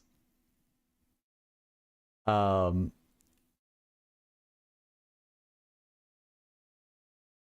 I honestly, I would just feed that into Chat GPT and ask if that's some known math, like some known branch of math. Chat GPT could probably answer that question.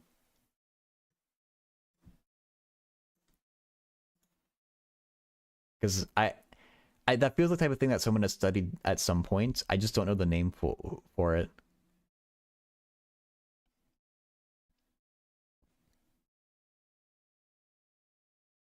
So yeah, R will go 0 to 1. That'll go 0 to 2 pi.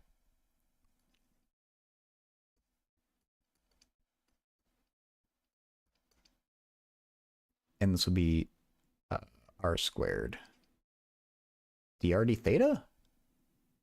Did we do it, Reddit?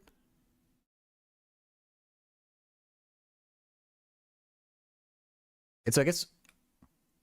Oh, true. The mystery of the missing Jacobian. I forget what it is for polar coordinates. I think it's r sine theta, but yeah, that's not important. Just r? Okay. I'm thinking of spherical, maybe.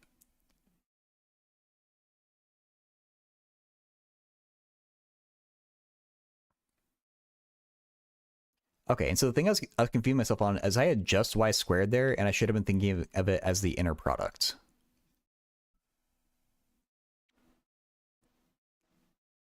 Squared. Or the magnitude squared.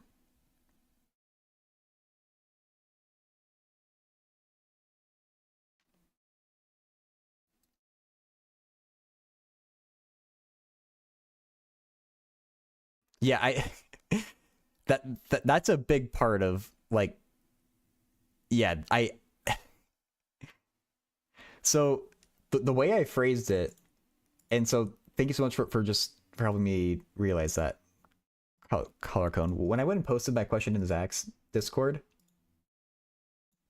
I literally said, why is a vector, and like, why do we have the scalar u times a vector y? But it's not a vector. The magnitude of y is a scalar. Oh my god, okay. That makes more sense. Thank you.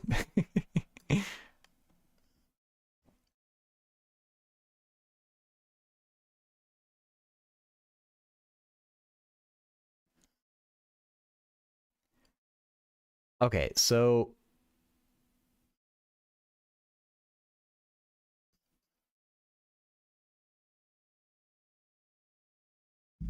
we actually think so now we know how to read this integral now.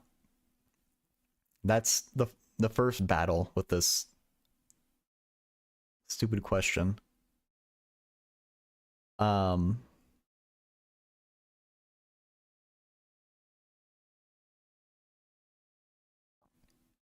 Yesterday, who was it? Hummer was suggesting something with this. And I was already pretty flustered. And didn't understand it. I still might not understand it, but I'm at least less annoyed now.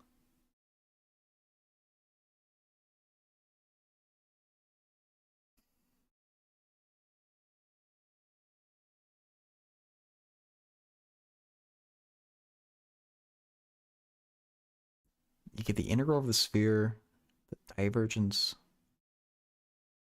Yeah, okay. I need to know how multivariable integration by parts works, I guess. But it does feel like integration by parts could be a helpful thing here.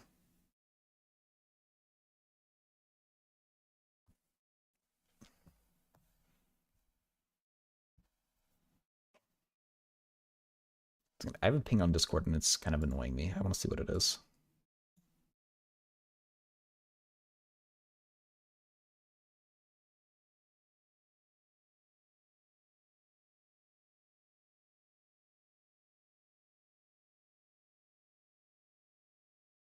Okay.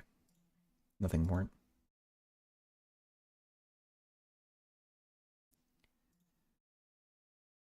Okay.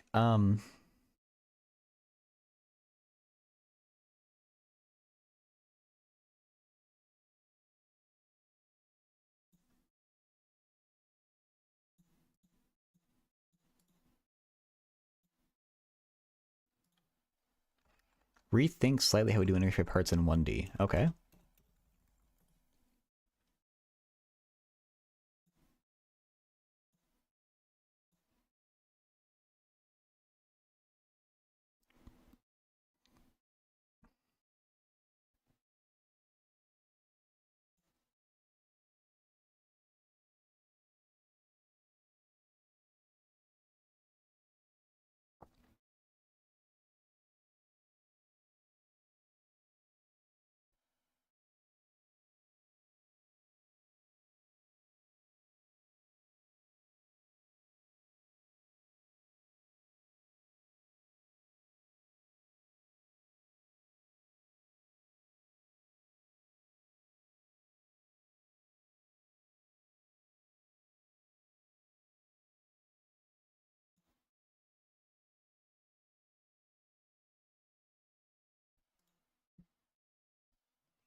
So you have some int AB, UV prime.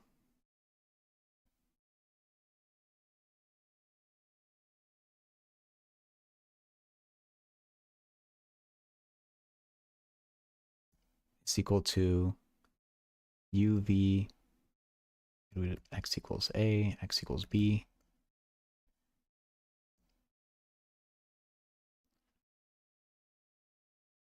V prime U. Okay.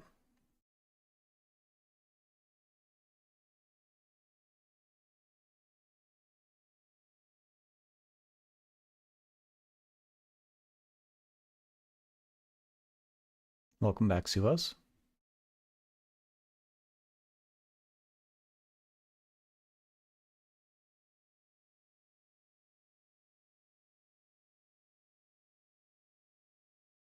They happen in planes. Ooh. Well,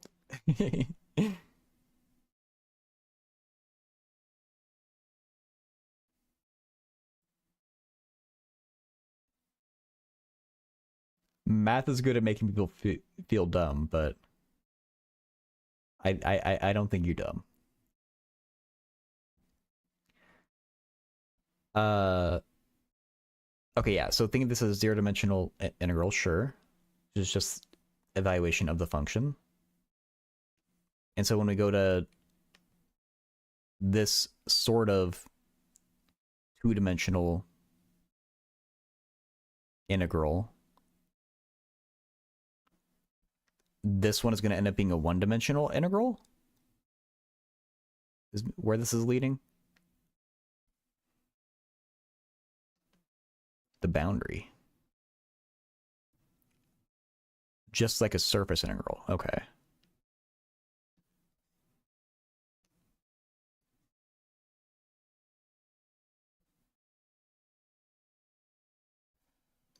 Like this?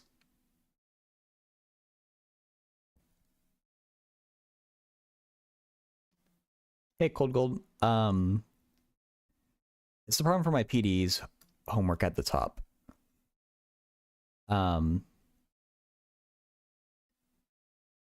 I'm struggling hard with the multivariable, or like the vector calculus, and color cone's kind of helping me out with it right now.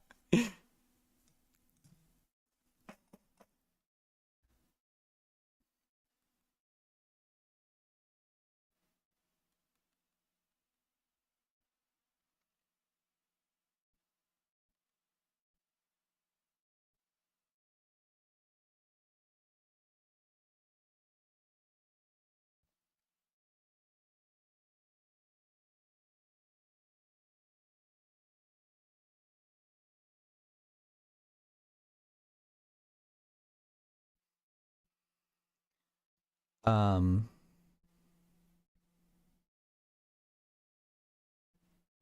Being on the boundary of the interval AB. That makes sense, yeah.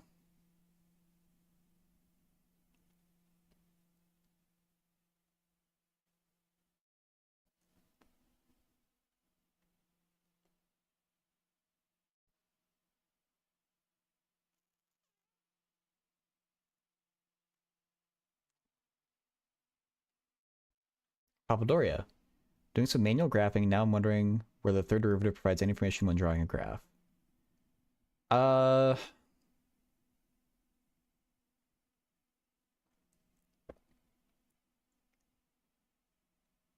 it technically does. It's just a little bit too difficult for humans to. I Every ordered derivative gives you information about how a graph looks. I think it's just that as humans we have a hard time processing past the second derivative.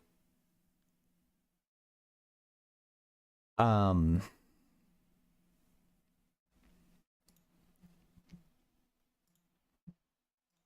it's called. It might be called jerk. Yeah, the rate of change of acceleration is jerk, and uh, I'm hoping they have a visual representation of it.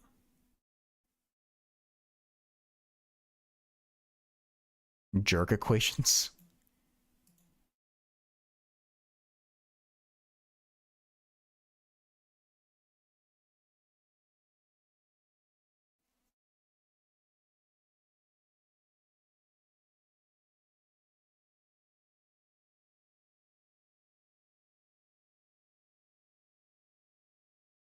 Oh, angular jerk. And let me see. Suas, I assume this is the AI response. Your terminology is completely wrong. Your underlying intuition is actually brilliant. You have excellent 702 advanced mathematical topics, geometric algebra, bivectors, and the Lie algebra of 3D rotations. They happen in planes. 2D only have one plane.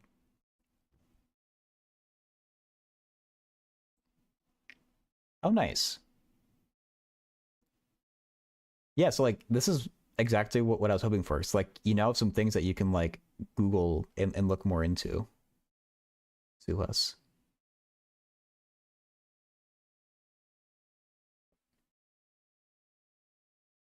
But like intuitively the higher order derivative, the more niche info. Yeah, exactly.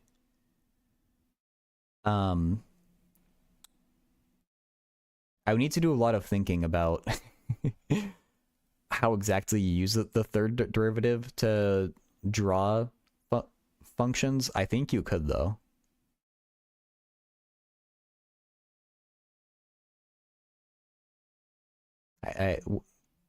Wikipedia is kind of letting us down though.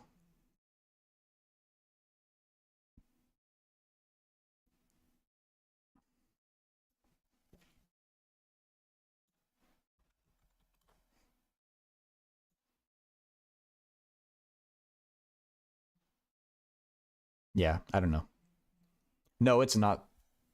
I've only learned about it through the stream and people memeing about it. Basically, it's not standard to learn about it.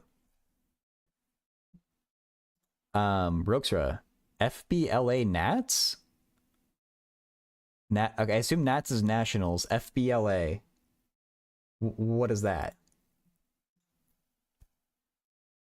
Um, Solve the problem. We probably need to invoke some of the integration Babe theorem of vector calculus. Future business leaders of America. Ooh, that's cool.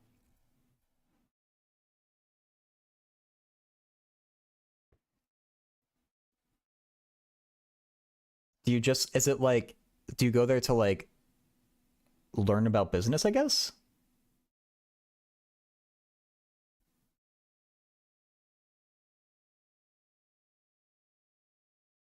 It's a competition. Like, what are you competing on then?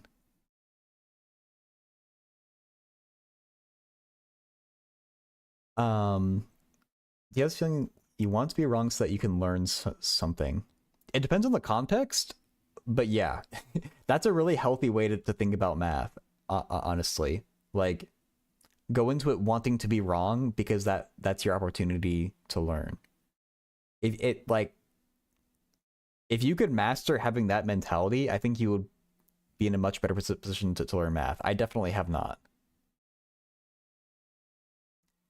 Here's my prediction. I hope it is wrong so that there's something interesting going on here. Otherwise, it's just boring. I'm not sure if you're about to say what your prediction is or if you're talking about what you said before, so I'll hold on that. There's districts and states and nationals. My event is parliamentary procedure. Huh. Good luck, Roxra.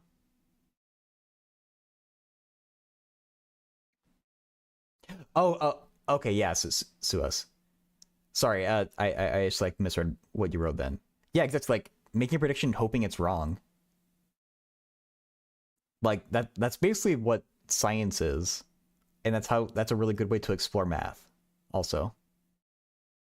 Like unexpected things are the interesting things.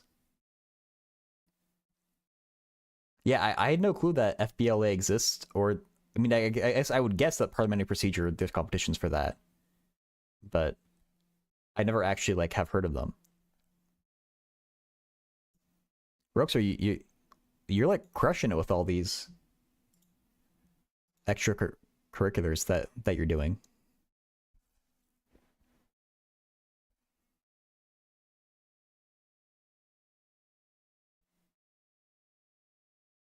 Oh, we can literally integrate it?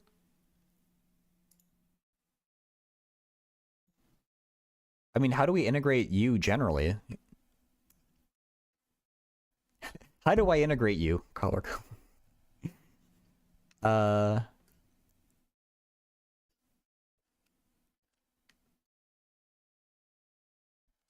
we have the mean true, but so if I work on this integral in particular, let's just rewrite it.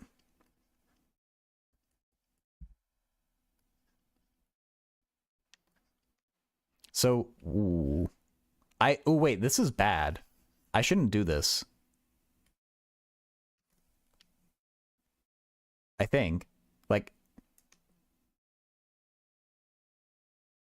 I don't think this. I think this equal sign is wrong. After our conversation, so let me go back to the original integral.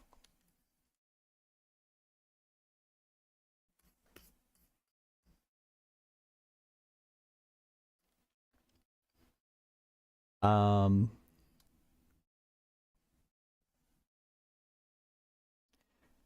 Science nerds fighting over each other saying who is right. Here's something that I found. Actually, your data is misrepresented. Actually, I cannot recreate your experience. Actually, you cannot create my experience because your setup is wrong. Actually, yeah. Bunch of nerds.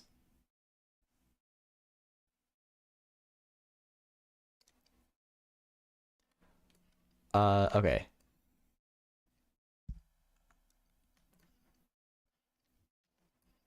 Yeah, I mean, pretty much. Like, and yeah, math too is a bunch of people like correcting each other, but in a way that's usually productive. Um,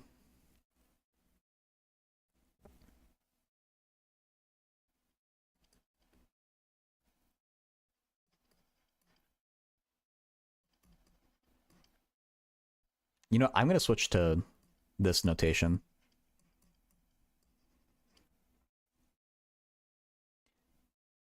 Well, yeah, because sometimes people are wrong with their corrections, or sometimes people are just correcting people to be assholes. Like,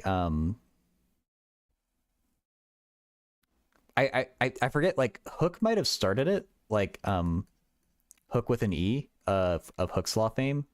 But I remember that Newton was a massive asshole to Hook and like suppressed a lot of his work until after he died. Hook might have done something to Newton first, but yeah, there's definitely like a lot of like politics and people being petty in academics, even to today.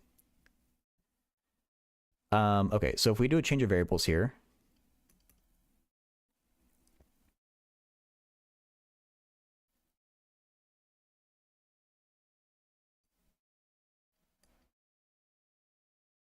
I hope this is valid. Uh, you heard that story? Yeah. Or do we want to do a change of variables?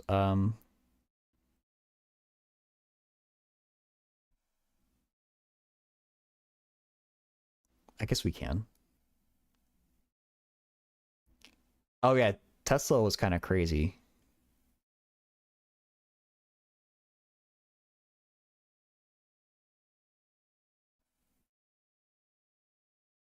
Ooh, I'm confusing myself. Maybe I shouldn't think about the change of variables.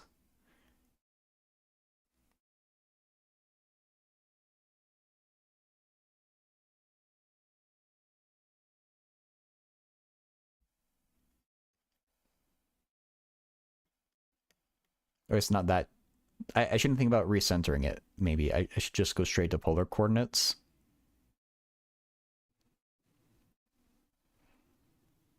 I should?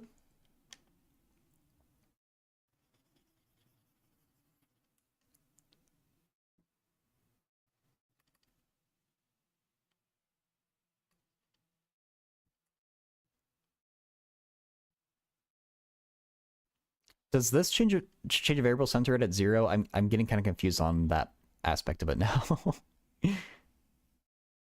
It does? Okay.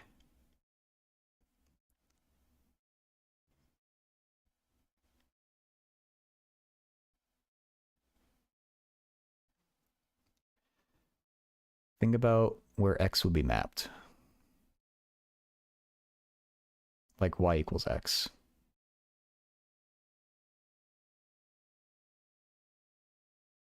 To v equals 0, I guess.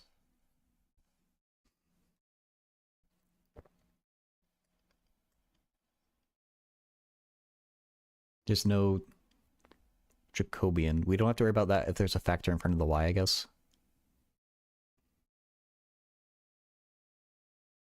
The guy Einstein called the smartest human?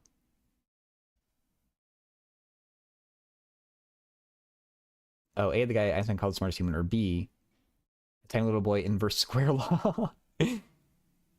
Who did Einstein call the smartest human? I haven't heard of that one. Um,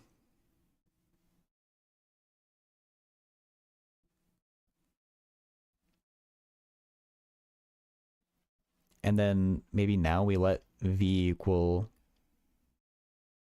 r cosine theta, r sine theta.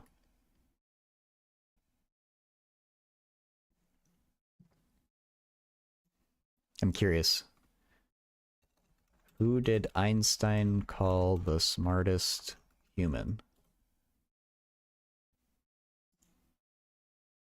Oh. Oh, wait. How does it feel to be called the smartest man alive? He responded, I don't know, you have to ask Nikola Tesla. Huh.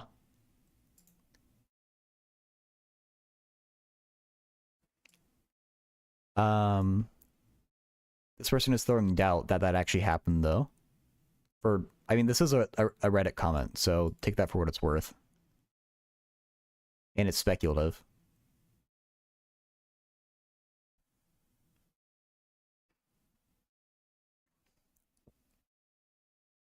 I had never heard that that was even a thing people attributed to Einstein, though.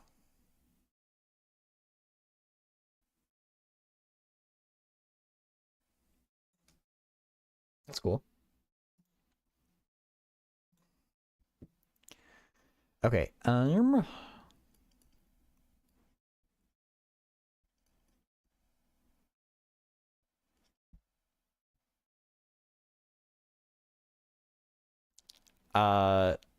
I guess v plus x in polar coordinates. I don't know how to...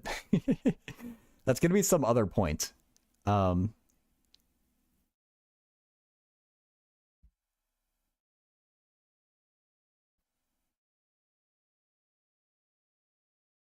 Well, it's going to be like that.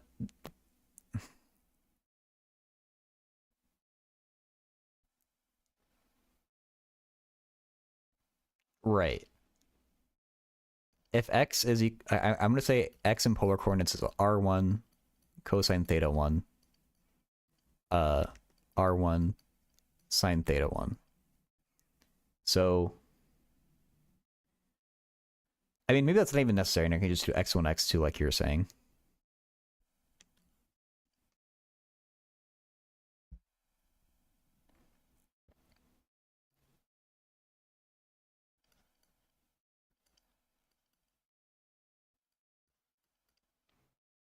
Because I doubt we're going to care about what's inside of U, which is a weird thing to say out loud.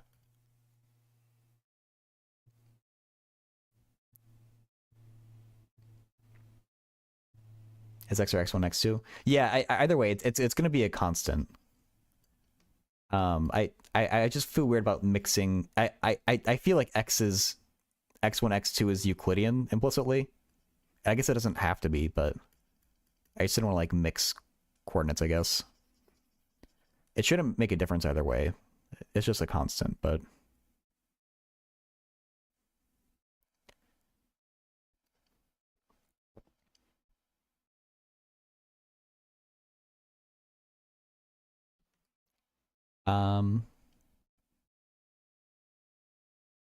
Should I literally make it a double integral now? I guess I should.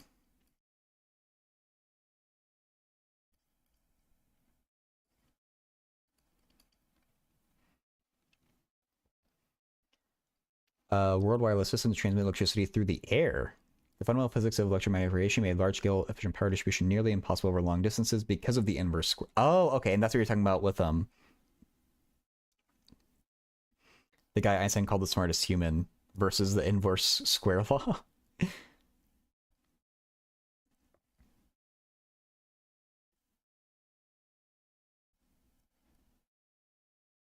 Okay, so we basically have r cubed. Now we Fubini the shit out of that integral. What is Fubini again? I've seen it before. I just...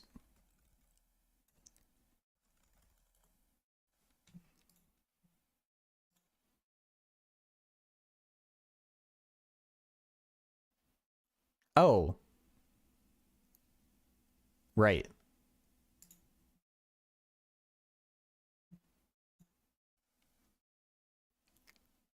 Um...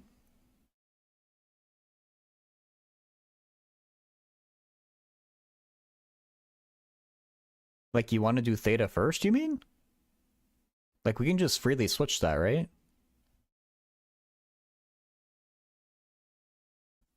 Okay. Hey, Aeneas.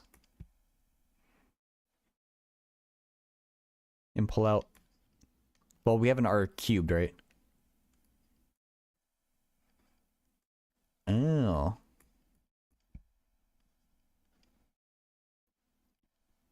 And then U is still harmonic.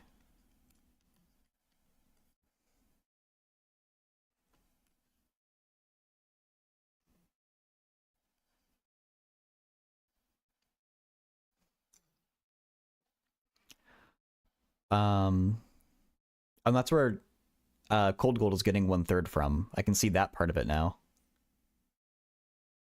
So what is...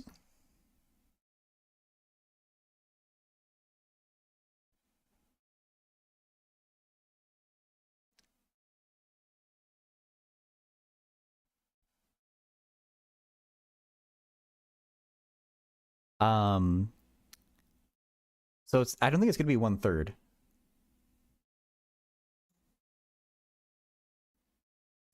I think we're gonna get some factor for the volume of this one-dimensional thing or something. No, I don't mean you suck. Cold gold, you're awesome. I just think there's gonna be an extra constant or something. Hey, Tenzini. I don't know, but thank you for the kind words. Um. Oh right. Okay. Yeah. So it's just u of x, but we need to multiply times the circumference of the circle. I think that's what I'm trying to because the mean value property is u of x equals 1 over the volume times the integral.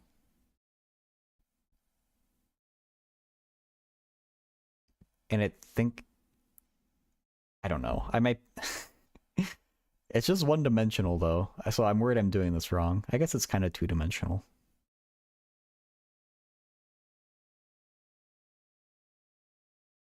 When I suck, please tell me I suck. That's how I learn. But I think there's a more productive way to tell you to tell someone that they're wrong. And like Colgold is way better at math than I am. I'm not criticizing. Um, right. So, some other constant Rn minus one.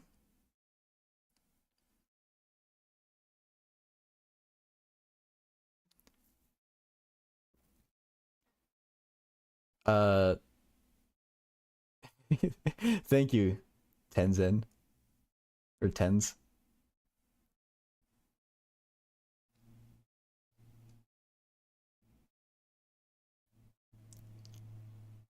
Oh, I think I've seen like you can think about a plus b squared with rectangles. I think I've seen that before, Suhas. Um, so okay, so what we have is the surface area thing on the inside here, right? Then, um, so that is circumference, though. Yeah, yeah. Okay, okay. So, 2 pi u of x dr. Arcing the circle, right? And the radius is 1, so just 2 pi.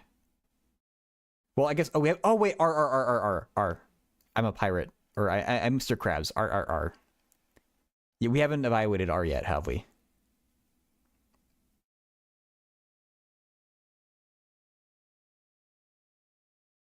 I'm being premature by letting R equals 1. Not the first time I've been premature. That is kind of weird. I search in Google or use ChatGPT. Thank you. Yeah, I'm kind of worried about the constant. Put square A and square B on the top right where the corners of each of them are touching. You draw a bigger square. Oh, nice, Suhos. Okay. Um.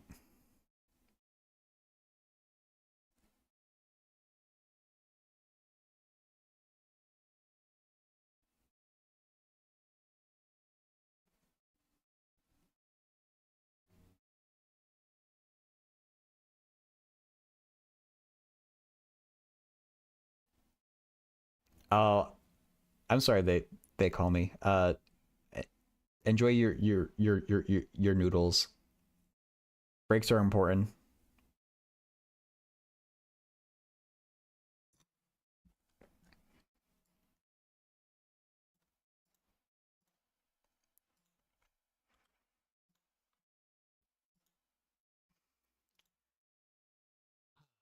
Um.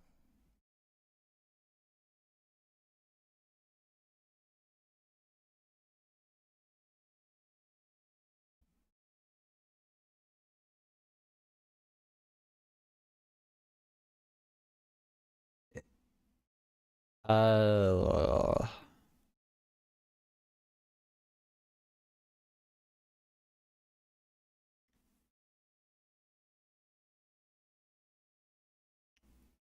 n equals 2.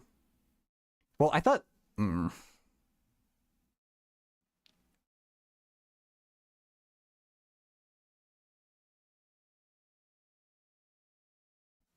I that's my question. So I thought if we're using mean value property on just this inside integral, isn't this technically one dimensional? That's what was kind of tripping me up. I know the original problem is 2-dimensional.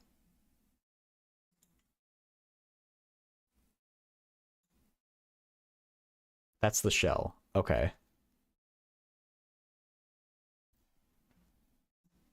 Yeah. Okay. So is it not 2 pi then? Because it's n omega n.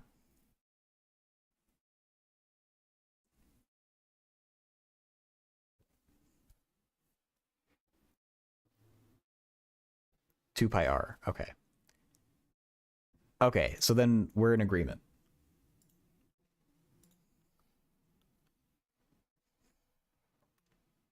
I think.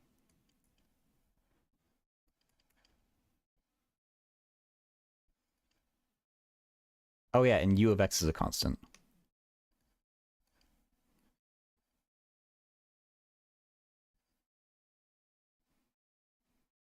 Sounds good, Suhas. Good luck with your project. Bye, bye, bye, bye, bye. 2 pi over 5?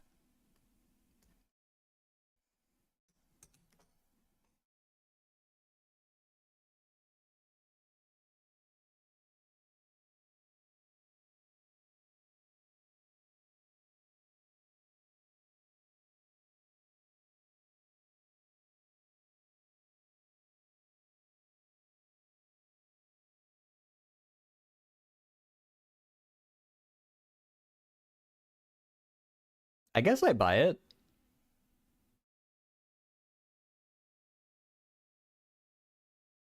I do know the song. I I I, I can't play it on YouTube though, because YouTube is gonna like send a hitman after me. YouTube is kind of strict about playing songs, so unfortunately, I cannot.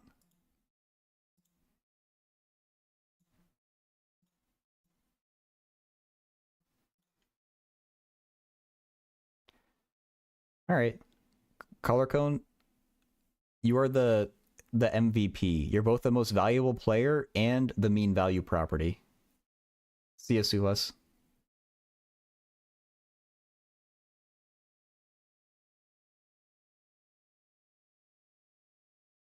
Integrating the shell also has a factor of r.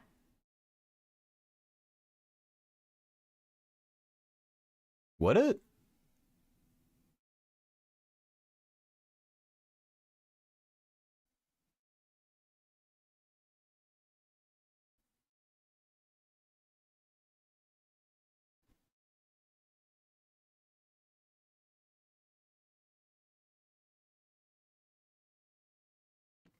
Because of like,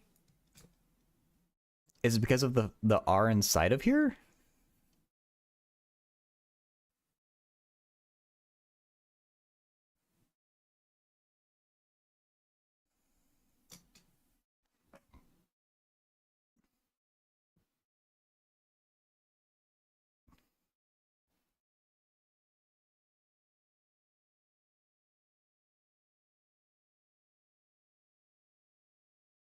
Could we name an actual harmonic function and just test it and see what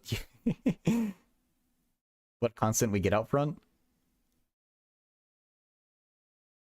Think about just integrating your function on the circular radius r.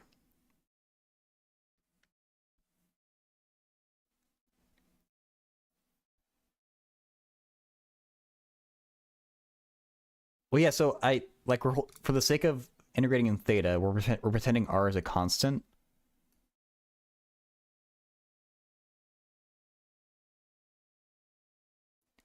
And so I guess I'm wondering if it's like a change of variables type of issue, or like that like the r's inside of here are where the issue like comes from.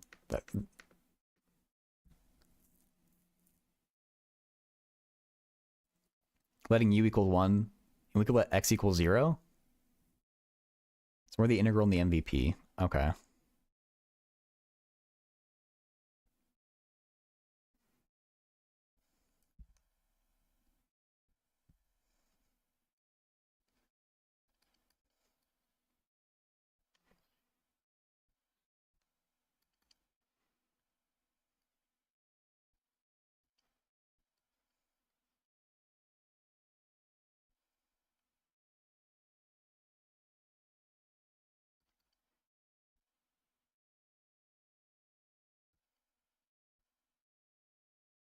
What does this come out to be?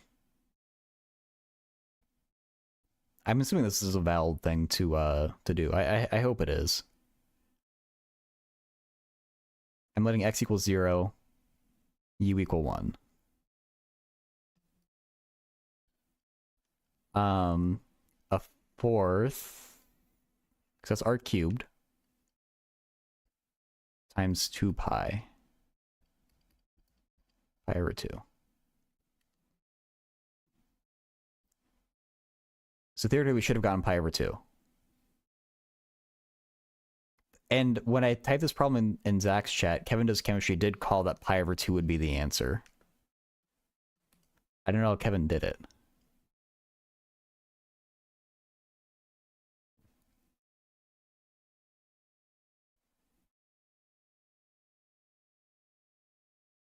What would need to change? This needs to be r cubed for us to get the same answer.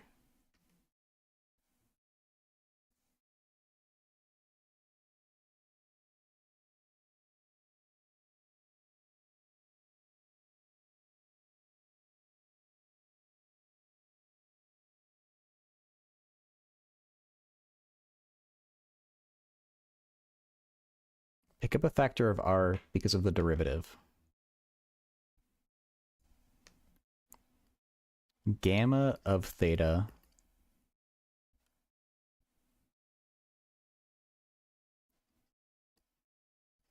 r cos theta r sine theta plus x.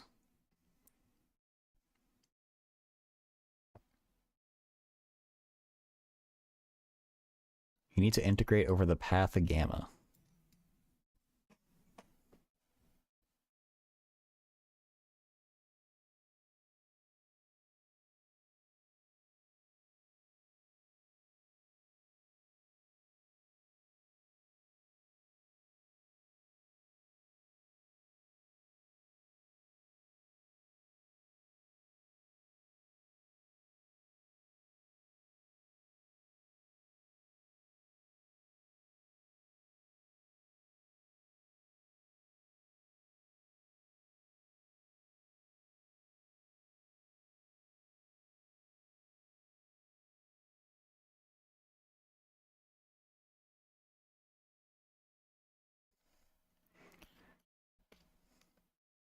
The integral over the path gamma of u, 0 to 2 pi, u of gamma theta, gamma prime theta, d theta. Okay, that's what I was like trying to say, but not doing a good job of expressing. Like I'm not sure what gamma prime is when we have a vector gamma, but oh, magnitude of gamma prime.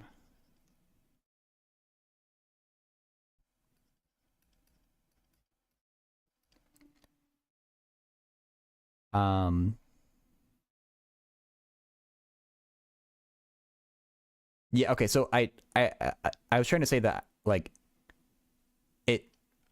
it is these two r's to be suspicious of for why some factor of r should appear some. I think it should be 1 over r.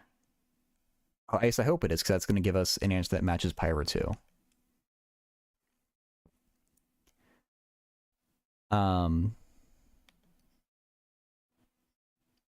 At what stage?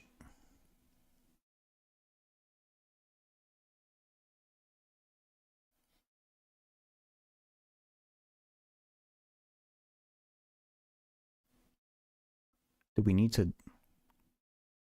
Should the factor of r have appeared in this step here? Or do we do it in this step here?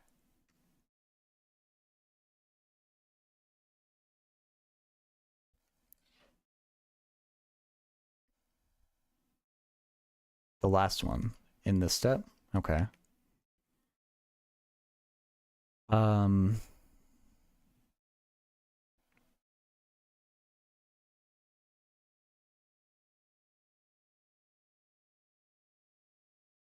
We should keep a factor of r in our inner integral.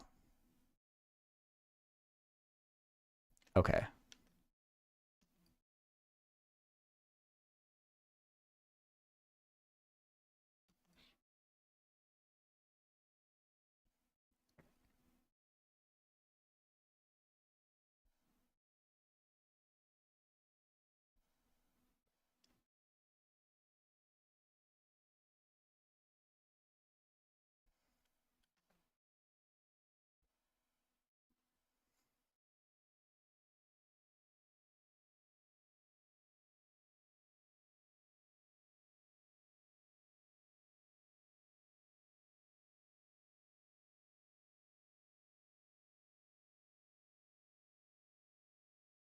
Yeah, I have a hard time with actually, like, I understand what you're getting at, color code. I'm still trying to figure out how exactly I would put words to this idea when I go to, like, LaTeX up this homework.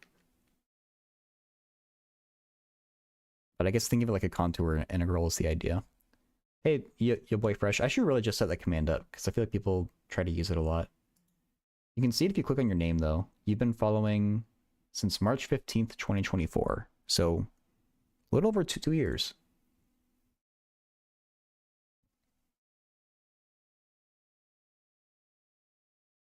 Frac n minus 1 over 2. Really, Suhas? That's unexpected. But hey, that's cool that's unexpected.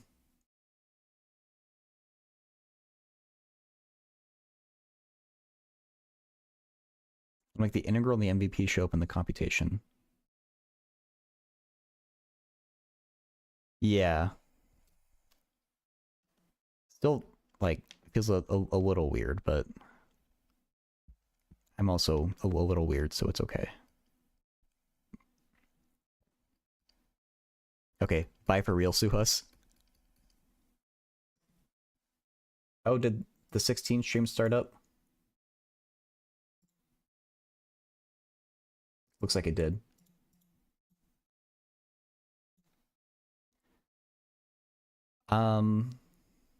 We might just go right over to Zach then.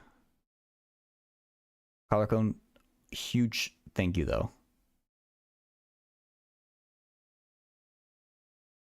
This class has been putting a lot of stress on me. And your explanation has been really helpful for getting me up to speed with this stuff. Write down the integral and the MVP. Parameterizing by theta and compare the two integrals.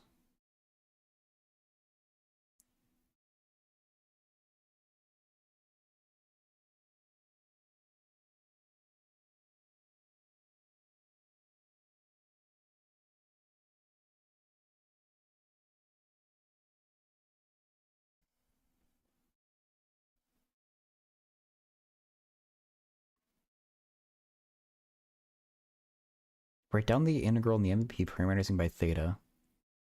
Oh, okay, as in going back to the original MVP and rewriting that in theta. Pi over 2, right. So taking...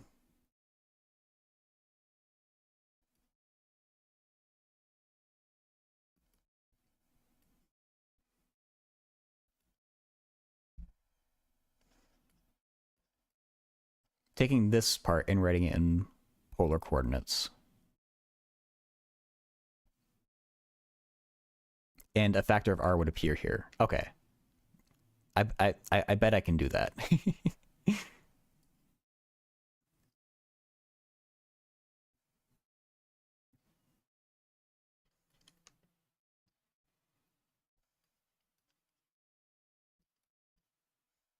Don greater than MVP?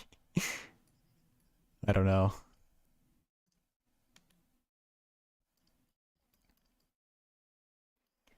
Oh, hey, that's one problem down.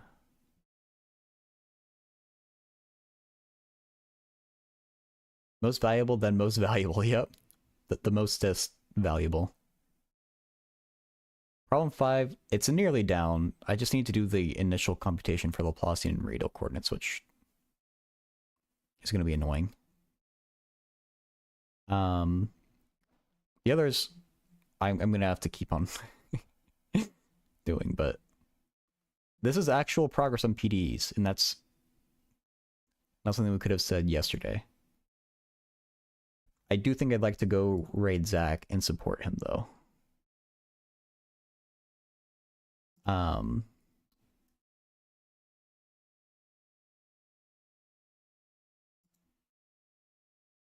That's kind of why I started up my stream a little bit earlier than I would have otherwise wanted to, so I could have some time to do math before Zach started back up again.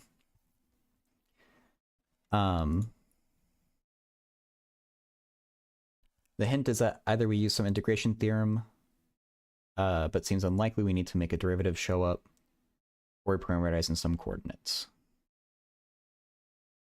Yeah, I think there's probably a completely separate approach to this problem.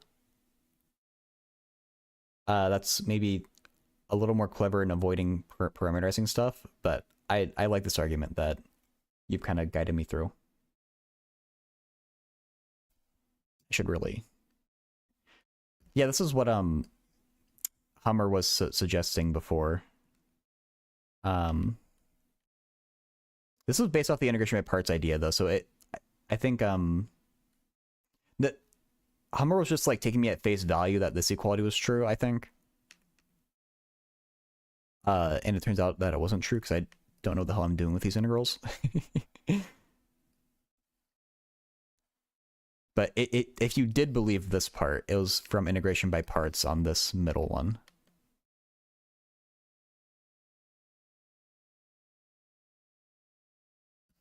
But the way I was originally trying to figure out this problem was thinking of it as like a convolution problem and trying to do something with... I doubt y squared is a modifier. Actually, it wouldn't be a modifier unless c equals 1. But I feel like that's probably the intended way of trying to... Like, so this is... I think y squared is maybe like a modifier light. Where like it doesn't give you u of x exactly, but it will give you a scalar multiple of u of x. I think that's probably the intended way. I don't know how to get that, but we've gotten it a completely different way that I can at least understand. Also a green function. We haven't gotten to those yet, but I do know kind of what those are. As like a convolution with direct delta.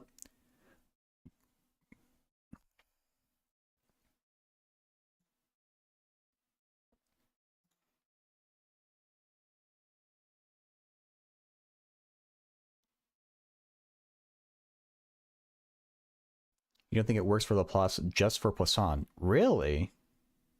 That's kind of strange, because since like Laplace is like a special case of Poisson.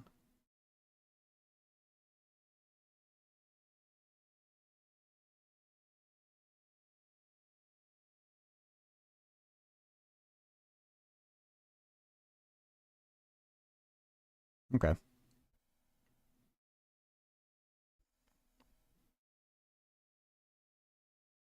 If g is the green function and you want to solve delta f equals g. Right. I don't know why I said right like that.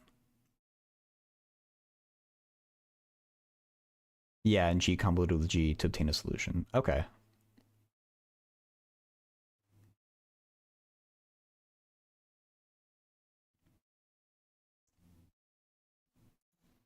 I do think I'm going to end things here for the day, though. Speedy of the form L f equals g. So, really? Like, and L is just any linear operator?